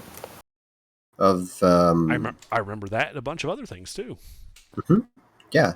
I don't. I Wait, think when did that happen? Yeah, we were sitting by the tavern. Don't you remember after we convinced the kobolds to... You should have had one of the mushrooms. They really help with the memory. No, they don't. They thwart the memory. They muddle it and add things, a lot of things to it. Awesome things to it. I'm a bit concerned for you, Gronor. Oh, I should clarify that there is just one other dose of the mushroom left. The dose you have, and then one more. Okay. He gave us 2 doses? Yeah, he gave you the tube. Did you not take the tube? I would have. All right. In that case, you have one more dose of extraplanar mushrooms. Awesome. You know, I kind of half theorized that the reason why I could use Key the way I can is because of the mushroom. I wonder if it's some kind of side effect. But The world may never know. Yeah, so they do affect gnomes, though, so we learned new things. Yeah.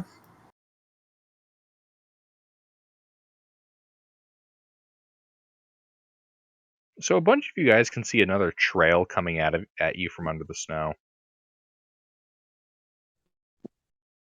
I'm gonna just float up a little bit, and I'm gonna pick up Grelnor. I'm in the middle of the. I'm in the back of the wagon, surrounded by all the parts of Sir Kilobot. Yeah, Wait, where you taking him? Wait, actually, It's Let me- gaining all right. So Gwenor, this you're new gonna. trail is moving. right towards you guys. Wait, just a Can't pick up trail in the real snow? low, getting airborne. Yeah, So you we're know, gonna have you to know, defend you know ourselves. the Do you guys effect of, tell like, me that this is coming? Yeah, I'm saying we're gonna have to defend ourselves. Get ready. I'm not sure what's coming. I blast it. All right, make an attack roll. It is 80 feet away. What's the attack roll for the laser pistol? Oh yes. Like, I got 2 of them. I imagine it's just a ranged weapon. It works straight out of the DMG, as I recall. Let me double check. Laser. Actually, I have to turn those on. I don't normally have those turned Yep. on. None of y'all were expecting lasers. No. Laser pistol? Yes, laser pistol. Okay. God, I'm All with right. the laser pistol. I can already imagine it. Jesus. So, So anyway, he started blasting. yeah. So I guess I blast.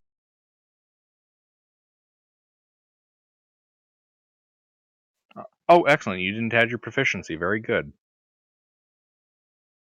Wait, did you add proficiency? The sheet says I'm proficient when I type in laser pistol. Fuck it. That works for me. That does not hit. Wait, what is he shooting at? Well, Okay, so you know in guys said Tremors- something was coming. I like poke my head out of the wagon, blast it, and then just go back in the wagon. All right. So you guys know in Tremors Jeez. how you get like those Okay. like lines of like pushed up dirt. That's what's happening with the snow. And roll initiative, guys. Roll initiative. Who Everybody has roll the other initiative. pistol? We never decided. I still had them on my person. Oh Oh. no! I want to meme. Yeah, I wanted one too. Roll What's the initiative. attack roll for those? Is it Dex? Yeah, probably. I would say this though, Resnia, you are not proficient in the use of a laser pistol. Oh, definitely not. So who's asking Girl for one? I would like it. Yeah. Yeah, I would have tossed you one of them. Like, yeah, boy. he's drunk out of his gourd. First person to ask him for a spare laser pistol is like, yeah, sure, here. Try not to shoot your nuts off. Also, What remember, nuts? guys, to keep track of your ammunition, as you are going to be very limited. Yeah, it's 50 per pack or 30. The GMG 30. says 50, but I'm pretty sure the Icewind Dale is 30. Icewind Dale is 30. Okay. Pretty sure. Let me double check that.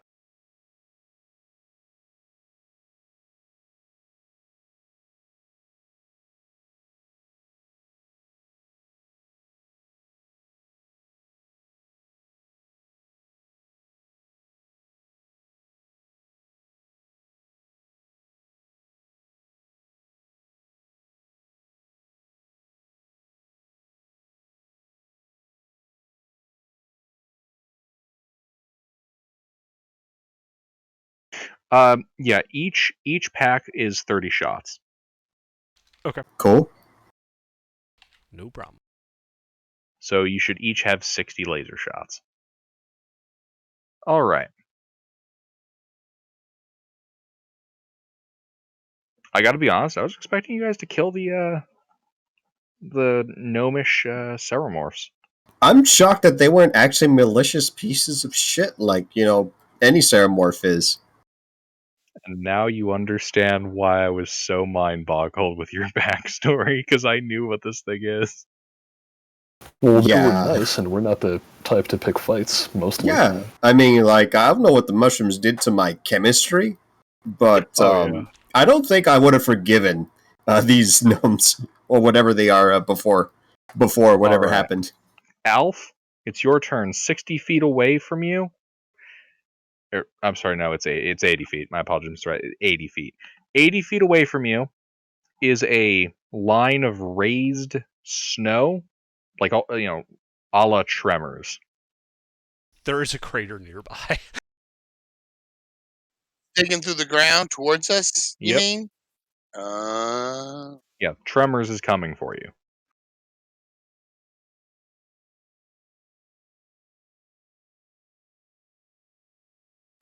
Well, I believe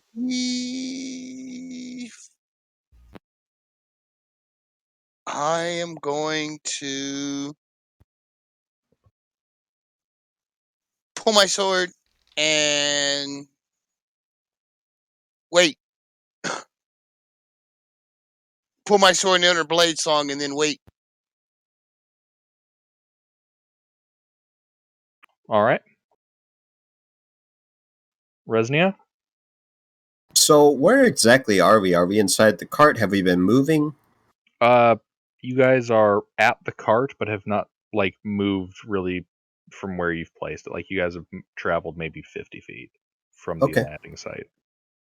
So does that mean we can move?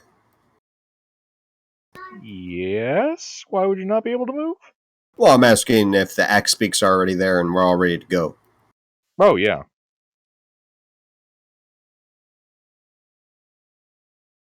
Can I tell what's coming for us? I'm gonna go with no. You don't have enough visual information outside of something tunneling. Would I know what something tunneling under the snow might be?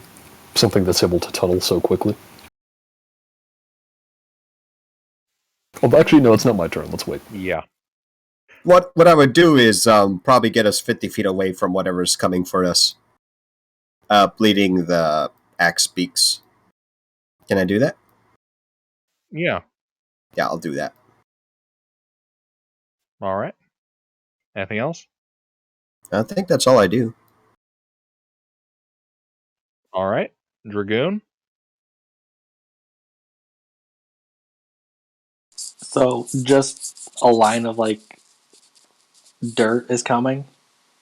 Snow, but That's yes. what we see.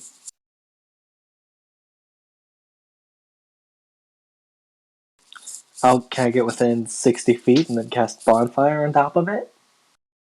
Sure.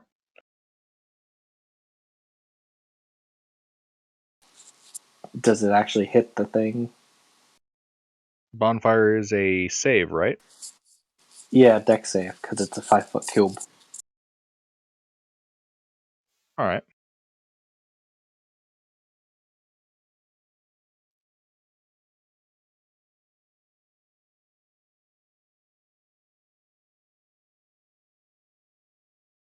Well, it saved, but does it at least melt the snow, revealing what it is? It does melt some snow. Give me a perception check real quick. Can I use my owl perception? Wouldn't you have to use a bonus action to switch over to look through its eyes or something?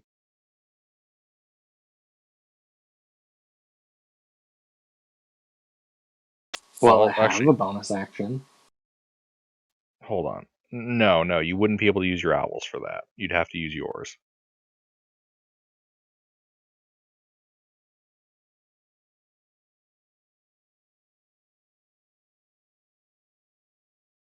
Yeah, you can't really make out anything useful. I close my eyes to attempt to like go look through my owl's eyes, and I'm just closing my eyes.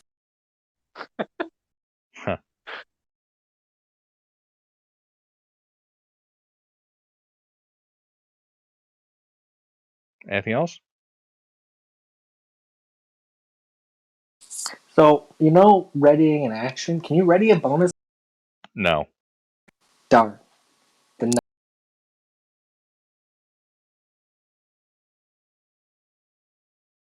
I'll run back to the party.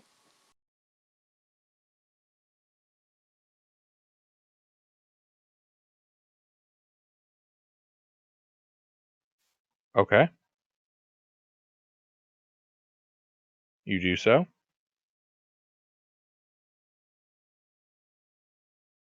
That's it. This thing's turn. Yeah, it's going And to then move again, traveling 80 feet.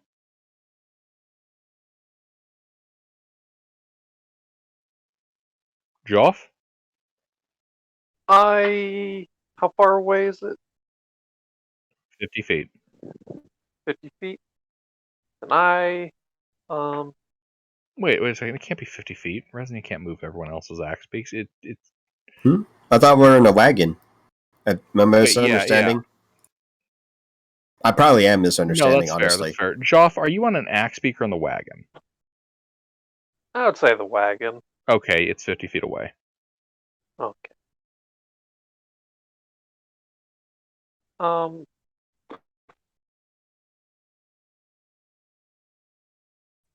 Okay, then I'll just throw a flaming spear on top of it.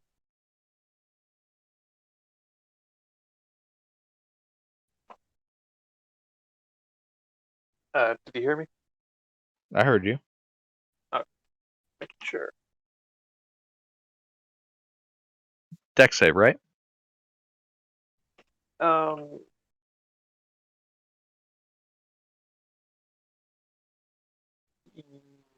yeah.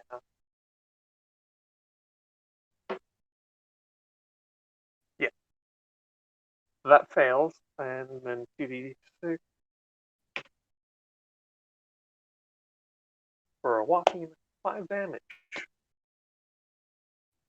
All right. And yeah, then they'll just stay there and melt all the snow. Can we see what it is now? Give me a perception check. All right. Remember, it's partly underground.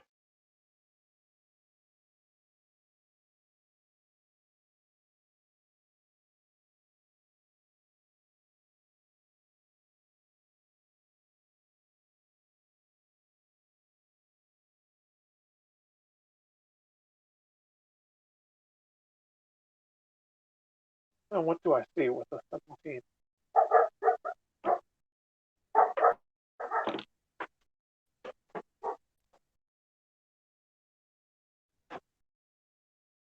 This is Oh, what you're my able to turn? make out. Okay. Oh, okay. So it's not the same thing as before. Probably a little bigger. All right, and then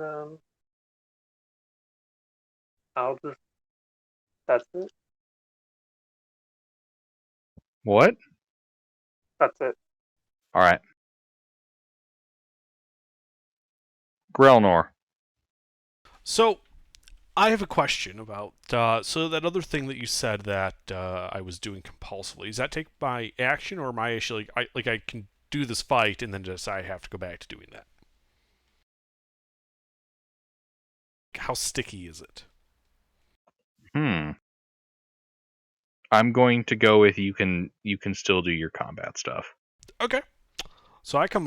How far away is it from me? You're in the cart, right? Yep.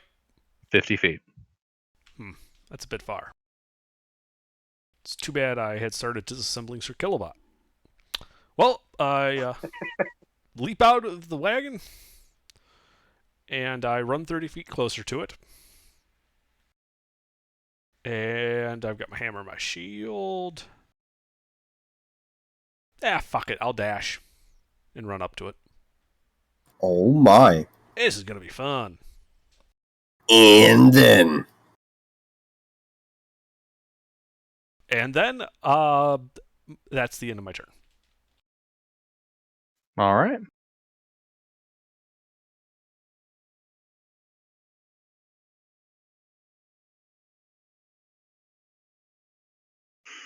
Tuna. All right. So everybody is either on like an axe beak or in the cart, right? Nope, I jumped out of the cart and ran up to it in melee. Your movement Okay. speed is with the dash. Yeah, with the dash, you'd be able to make it the 50. Yeah. Yeah, because of the boots of springing, jumping, it's actually I have a 30-foot movement speed. Oh, you can be up over there. Yeah, basically, I'm basically doing like the astronaut hop like through the snow because I'm this little gnome.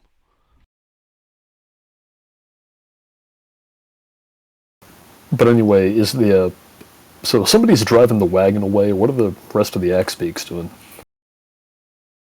They're with the party. Okay, well, where's the party? Are they all in the Like wagon? No, they're on their axe beaks. Okay, and they're just all right. So we're all on our axe beaks. except for me. Except for Grailmore, who doesn't have one. Right. All right. And this thing burrowing through the snow is how far away? 50 feet. Actually, wait, no. You're on your own. Why do I keep? My apologies. So it's like melee with him? Yes. Because I moved 50 feet. Yes, this is in melee with you. Oh boy.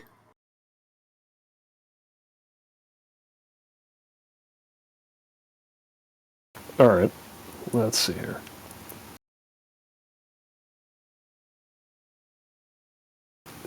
So is it 50 feet away from me? No, it's right next to you. It's right next to me. Yes. Okay. You could attempt to strike through the snow and hit it. You can kind of see a bit of its armored like shell peeking through the snow. Oh, well, the first thing I would like to do is I would like to... Fucking speaker. Can I have my Axebeak take the disengage action to move away and then immediately dismount from it? Yeah. Okay. I would tell it to go run after the wagon. I don't want it getting caught up in this. And then I'm going to try and smack this thing. Bop it.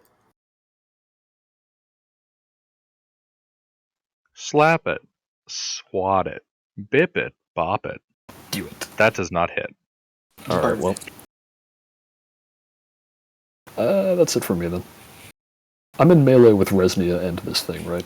Oh no, I'm 50 feet away. I drove the car 50 feet away. Okay, then who's in melee with it? Squirrel? Everyone else, I guess. Oh, everyone else? Okay. Anyone that hasn't had a turn yet. So Nathra's there, you're there, and Grelnor is there. I see, alright. Yeah, also, Alf is there. in Pog form? Oh man, nobody's done that joke since like Pog became a thing. That's got potential. We gotta use that. Anyway, let's keep going. I'm done. Alright. We need a transfiguration wizard for that. Nathra? How much of the creature is visible? Maybe a third of it. A third of it is enough for a guiding bolt.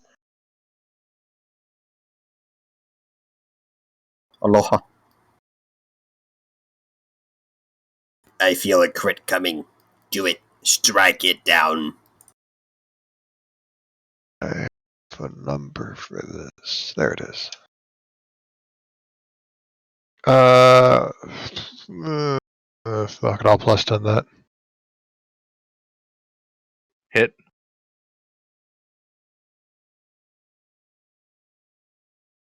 $14 radiant damage, advantage on the next attack. That's my turn. Alright. Alf? All right, how far is this thing from me? Melee. Ooh. I don't like that.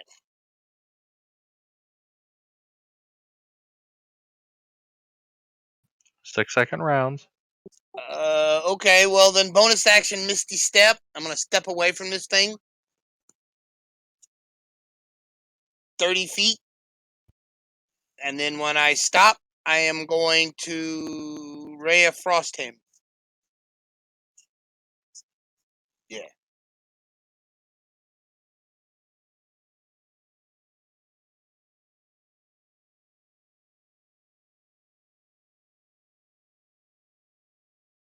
Does that hit?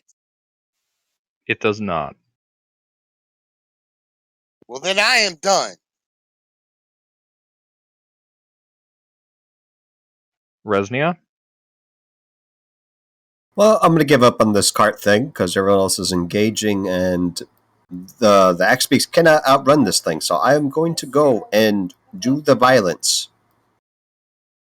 So I'll go 20 feet up in the air and then 20 feet forward. I'm gonna hold my action to blast it with this laser gun of mine whenever it emerges from the snow more. Alright. That's what I do. Dragoon.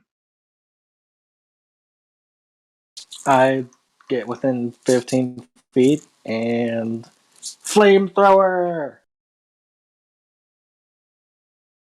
Dex save.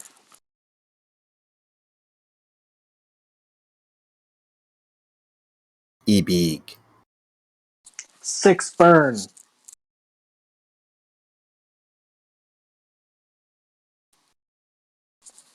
Chromatic orb. All right.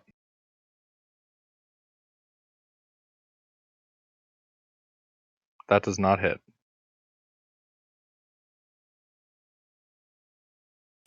Well, sad.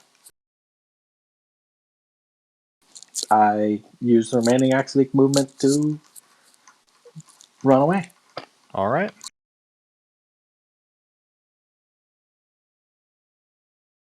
This guy's turn. He is going to divert course and head for Alf. This will provoke attack of opportunities from Tuna and And me. Grailnor, yes.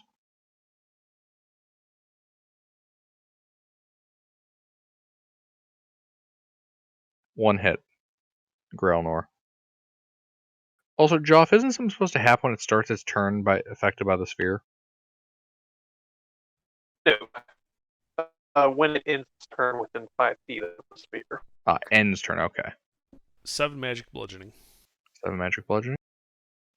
Alright. Alf. Yes. So, This is an intentional attack, but okay. wait, sorry, 1 second, I have to double check what I just read.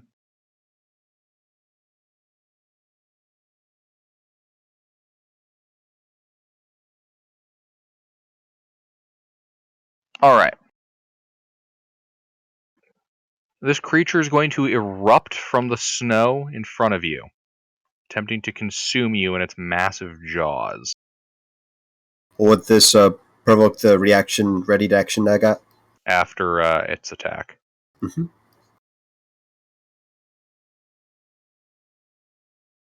This, Alf, is what you see trying to eat you. Ruh-oh. Snowcrawler. I don't know. It's kind of cute. Maybe we should adopt it. If this thing were a Zelda enemy, it would be weak to bombs. Does a 24 hit you, Alf? New party pet. Mister? Damn. With shield, no. I mean, if I shield, I have a 24. So, yes, it hits me.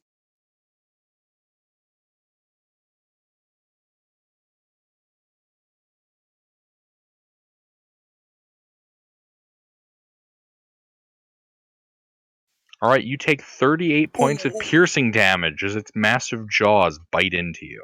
Oh my god! Wonka. I'm gonna fire at this thing. Yep. Did Remember, someone guiding bolted it? I will I am blast. unconscious. Oh god!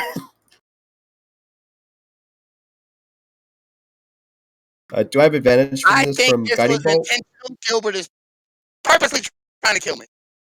He's trying to kill one of us, but he rolled randomly. But I do I don't. have the advantage? Everybody else was in melee, and I teleported away, and he comes after me. What?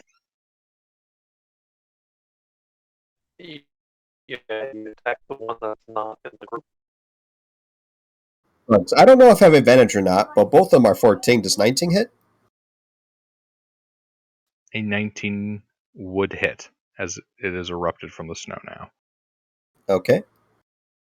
Do I get Dex mod and damage bonus like other ranged weapons or no?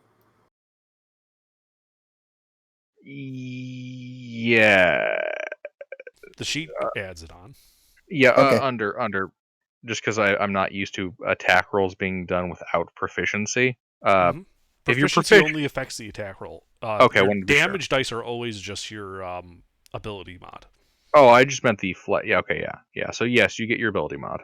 Okay. Sorry, I'm so used to proficiency being involved that it's like, oh god, are there rules for that? Takes 18 radiant. 18 points of radiant. All right. Radiant. They're holy weapons. Ray gun. It's in the Yeah. name. Radiant. They Ray- make ray gun. holes.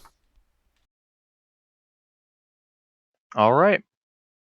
That was this thing's turn. Joff. Joff will use his bonus action to move the spear. Is the creature still within 30 feet of the spear? Yes. Alright, then I'm going to slam that spear into the creature.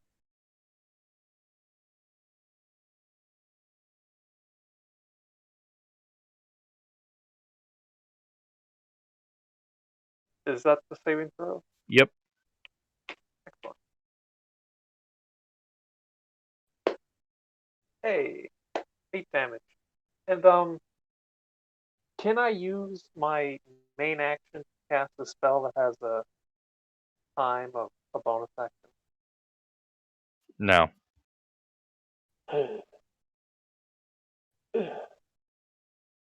Uh-oh. Well, I'll just throw a nice knife at him.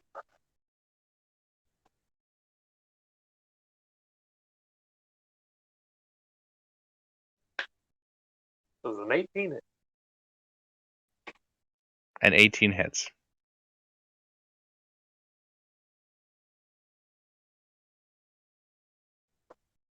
And then also a dex save.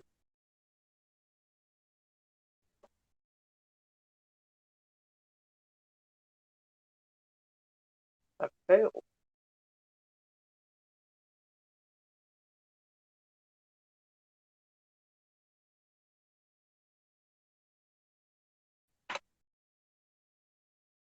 And that's all. All right.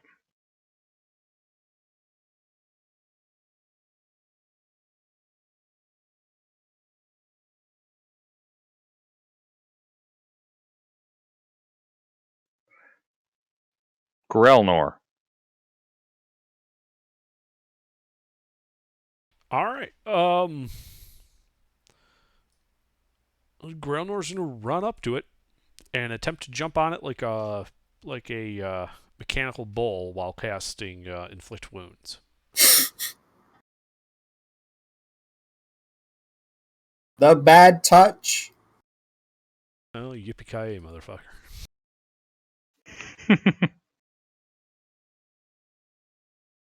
Does a 14 hit it? No. All right. Well, that's it for me. All right. Tuna. All right. How far away did this thing move? 30 feet. Okay, I'll move 25 feet towards it. Or actually, I'll get in melee with Gregor. And Gregor is unconscious. yep, and then I'm going to put 1 point of lay on hands into him.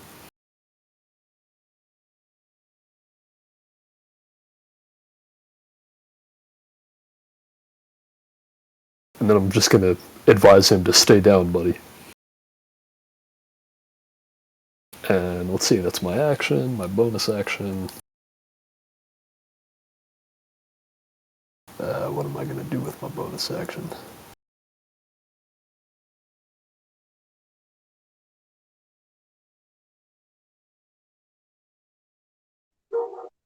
Nothing yet.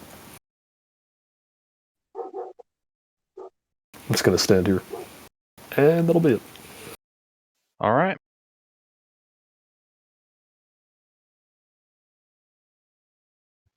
Nathra. So half the party has not fought it yet. What? Has like half the party just not hit it yet? No, they've been hitting it. It's just kind of Alright. hard to hit.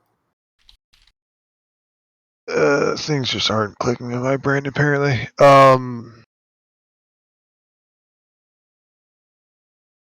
I'm going to give who of the guns? Grelnor and Resnia? Mm-hmm. And then who's in melee? There's Tuna and there's Gregor. Grailnor's in melee. Alright, Grelnor, Resnia, Tuna, get blessed. Ooh. Get blessed.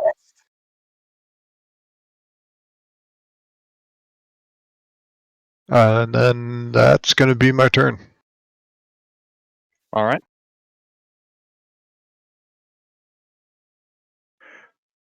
Elf. Okay. I'm gonna Misty Step away again.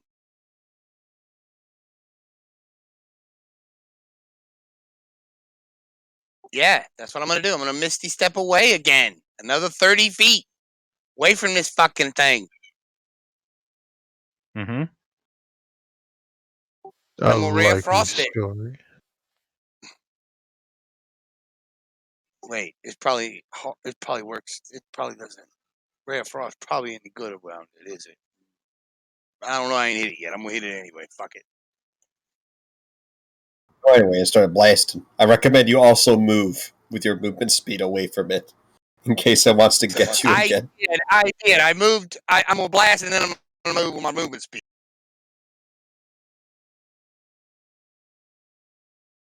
All right, who's a lucky contestant that gets hit? All right. Roll a D2. Ooh, I hope it's me. It's Grailnor. No! Oh, because of resistance? Yeah. Point of cold damage, and then I'm gonna run my 30 feet away. Away! And then I get shot. Yeah.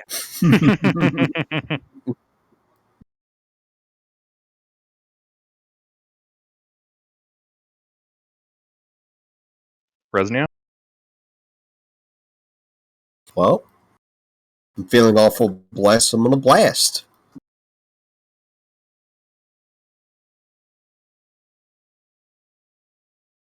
It's not a nat 1. 58 shots remaining. Yep. I'm going to go down there and introduce it to my legs. Yes, I attack it.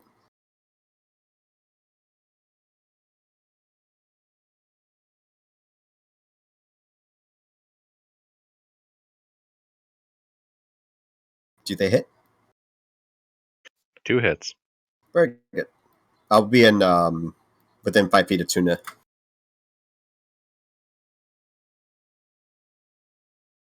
Takes 14 bludgeoning. And that's what I do. Dragoon? Get within 15 feet and then flamethrower it. All right.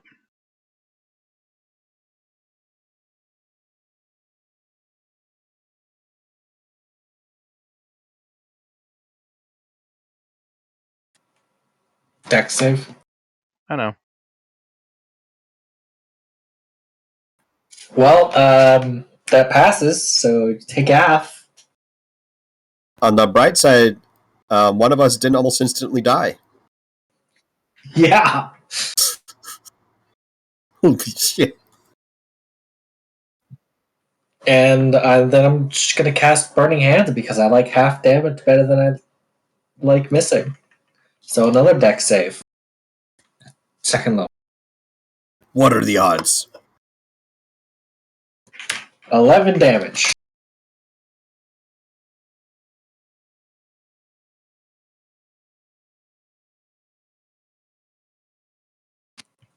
And that's it. All right. My turn. This thing is going to Move out of the flames, provoking an attack of opportunity from Tuna. Not Grelnor? It's pivoting around you. Got it. Remember, Do you I are finally blessed. hit? You are blessed. Oh You yeah. do not hit. You might hit. You hit. Yeah. Ah, feels good.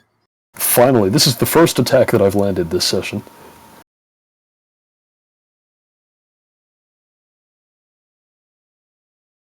Hashtag blessed with bless. All right, that's Beautiful. And for max damage, not bad. That's 15 slamming damage. Indeed. And it's going to attempt to shovel Grelnor down its gullet.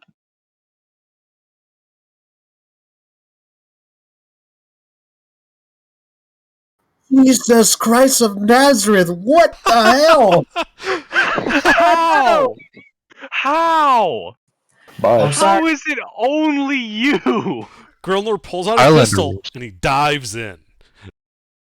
Gilbert, it's the Highlander rules. There can only be one DM. I'm going to get my gun back. Yeah.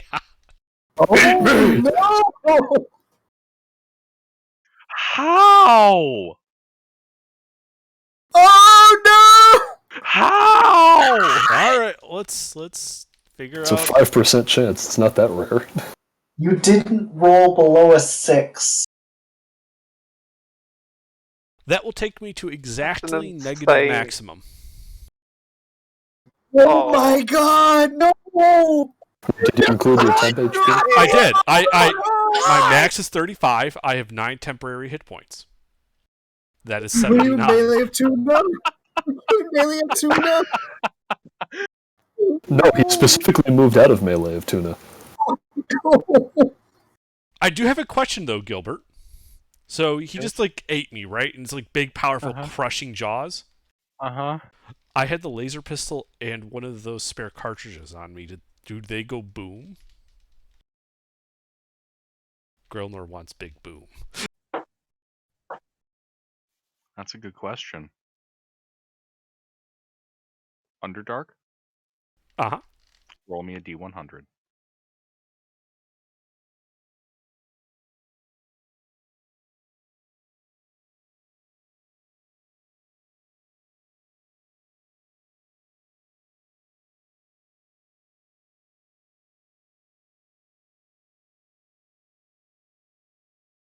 That one of the big boom numbers.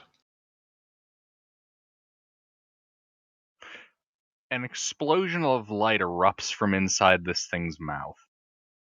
It takes 34 points of radiant damage. It is now bloodied.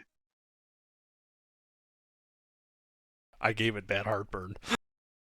Guess so, man. Shit. It bit you in half, dude. Ow. You didn't hear me? I jumped, like, it opened its mouth right in front of me. It's like, I can't dodge it, so I go in. Pull out, like, a laser pistol, and I go in. That fool has Shot. presented you with a target-rich environment. 4 shots worth of damage. Hey, I know it's a little late for this, but didn't somebody get an inspiration earlier? Or am I making that up? Me? Oh yeah, you did. Too late. Yeah, too late. Indeed. Well, shit.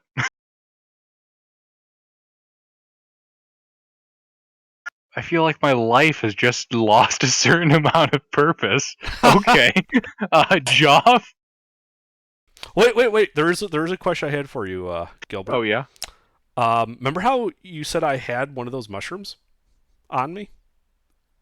And Oh. it just ate me. Oh. How stoned is the bullet? One moment. And then 4 saving throws for me.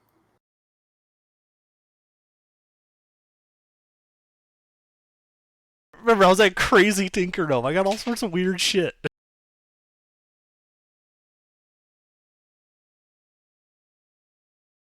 I feel like you were the worst thing to eat. There's a lot of metal and a lot of random junk. What the heck? Dude, look at this bullet. Oh my gosh, except that trash save, but wow. Gilbert, please check your PMs. because that was right. I was like the worst person to eat. All right, guys, the bullet disappears. What? Wasn't it Still there. Groundhog You can no longer see the bullet. You still hear it. You Wasn't can it still hear it. Groundhog? You can still see its footprints in the snow, but you can't see it. Oh, He held it. He had a potion of invisibility, didn't he? Yeah, because Yeah, I held did. mushrooms too. damn it. Yeah, I had mushrooms and the potion of invisibility and the laser packs on me, and then it ate me. Bullet gains sentience.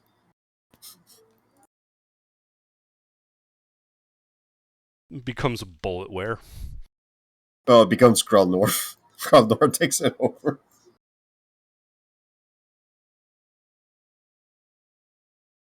The invisible stoned bullet.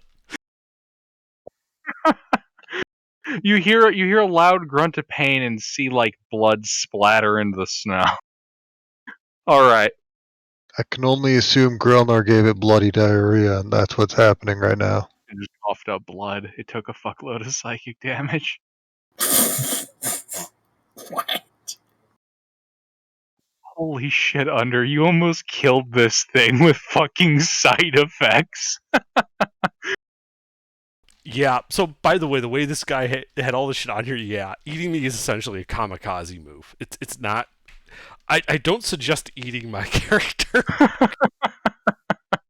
It's like Dr. Doom all over again. Oh my god. Well, Oh. Joff, it's your turn. What if How do you want to I follow this up? do is just gonna be insignificant to what just happened? Let me cast. Well, I'll use my bonus action to slam the flaming spear back into him. So, dex save.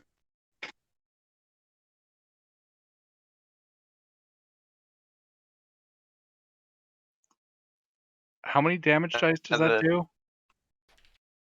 What was the question? How many damage dice does it do?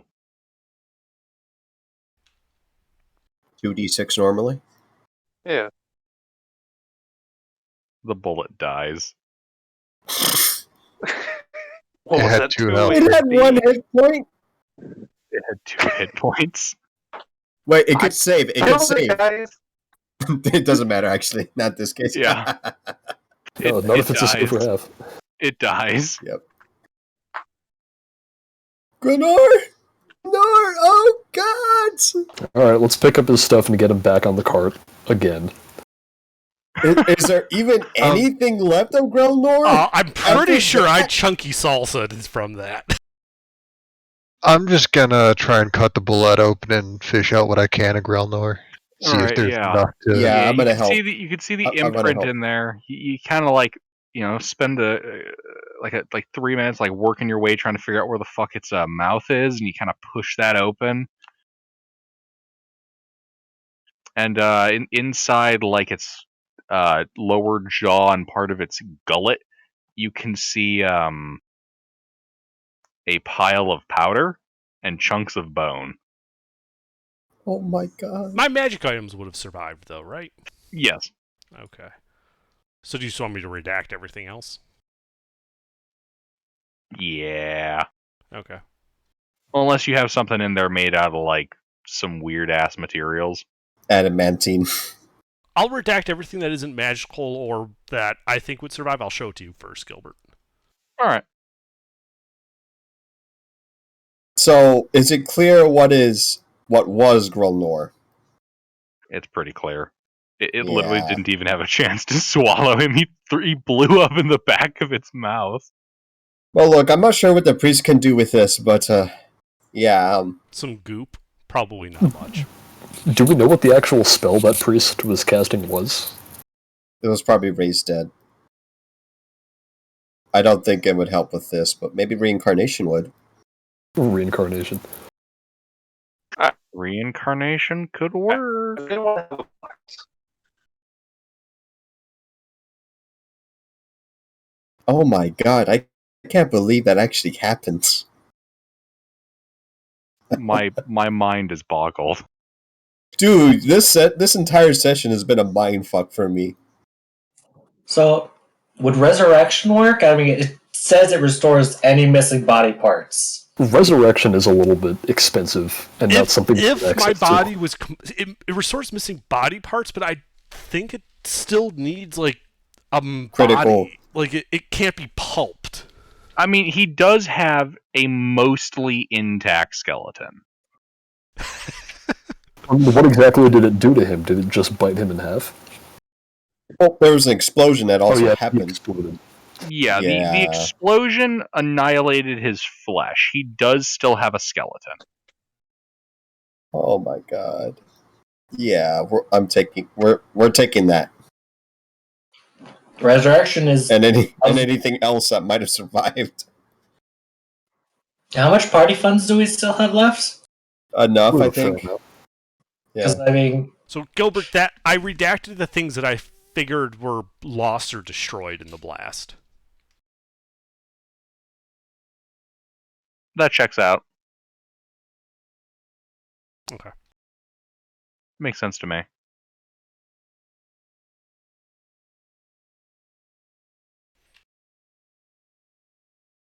So that's what you guys find.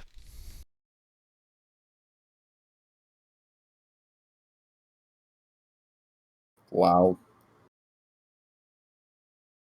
And how much do we have left in the party funds? Well, fortunately, he didn't keep that on his person because it would weigh too much. Yeah. So in the party funds was 5,265 pieces of gold and a two-person tent because, well, that's currently in the wagon as well from when he took apart his bot. Right. So the wagon is filled with a bunch of like random junk and a two-person tent and and like a bunch of coins. Okay, well. Can you give me that figure again? 5265. Thank you. Well, I guess we're going back to Brinchander with this stuff. Is there anything else left in the bullet, by any chance? I mean, since we're already here. You're rooting around its insides? I am.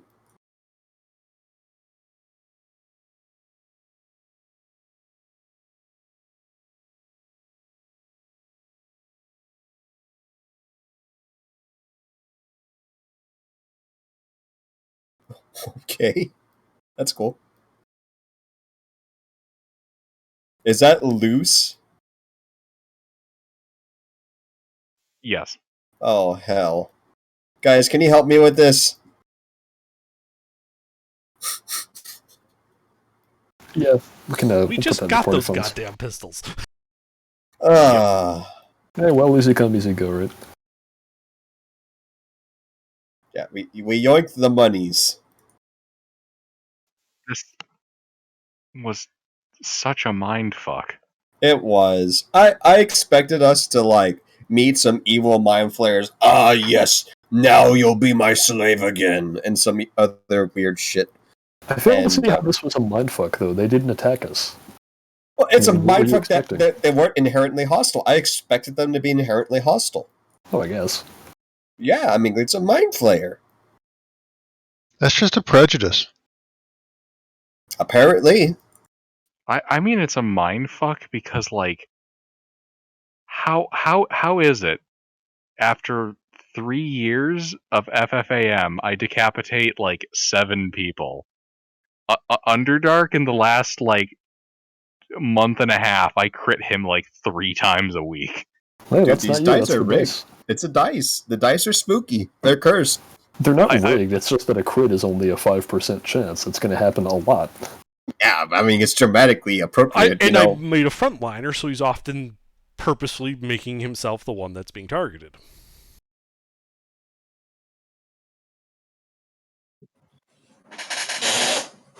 also last session, gnome dies. This session, gnome dies. Wonder what happened Gilbert next doesn't like session. gnomes. He's a gnomist. I'm Did pretty he annoyed that he play a moved out of gnome? melee with me specifically. And only me. Yeah, literally, if I had not been shot by that ray of frost, I would have survived. Because literally, I had One 9 hit point. Yeah, you took me exactly to my negative max. 1 hit Oh point would my have been enough. Wow. Yep. I am simultaneously full of like joy and just this feeling of emptiness. Yeah. It's just funny. Hey, at least all I the miss scrolls them. survived. I miss Grailnor already. It's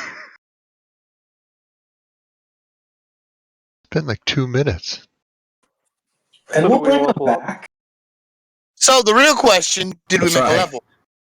Well, oh yeah, I guess we're gonna end the session here. Getting his possessions. We can put all the stuff in a cart. And Did we make a level?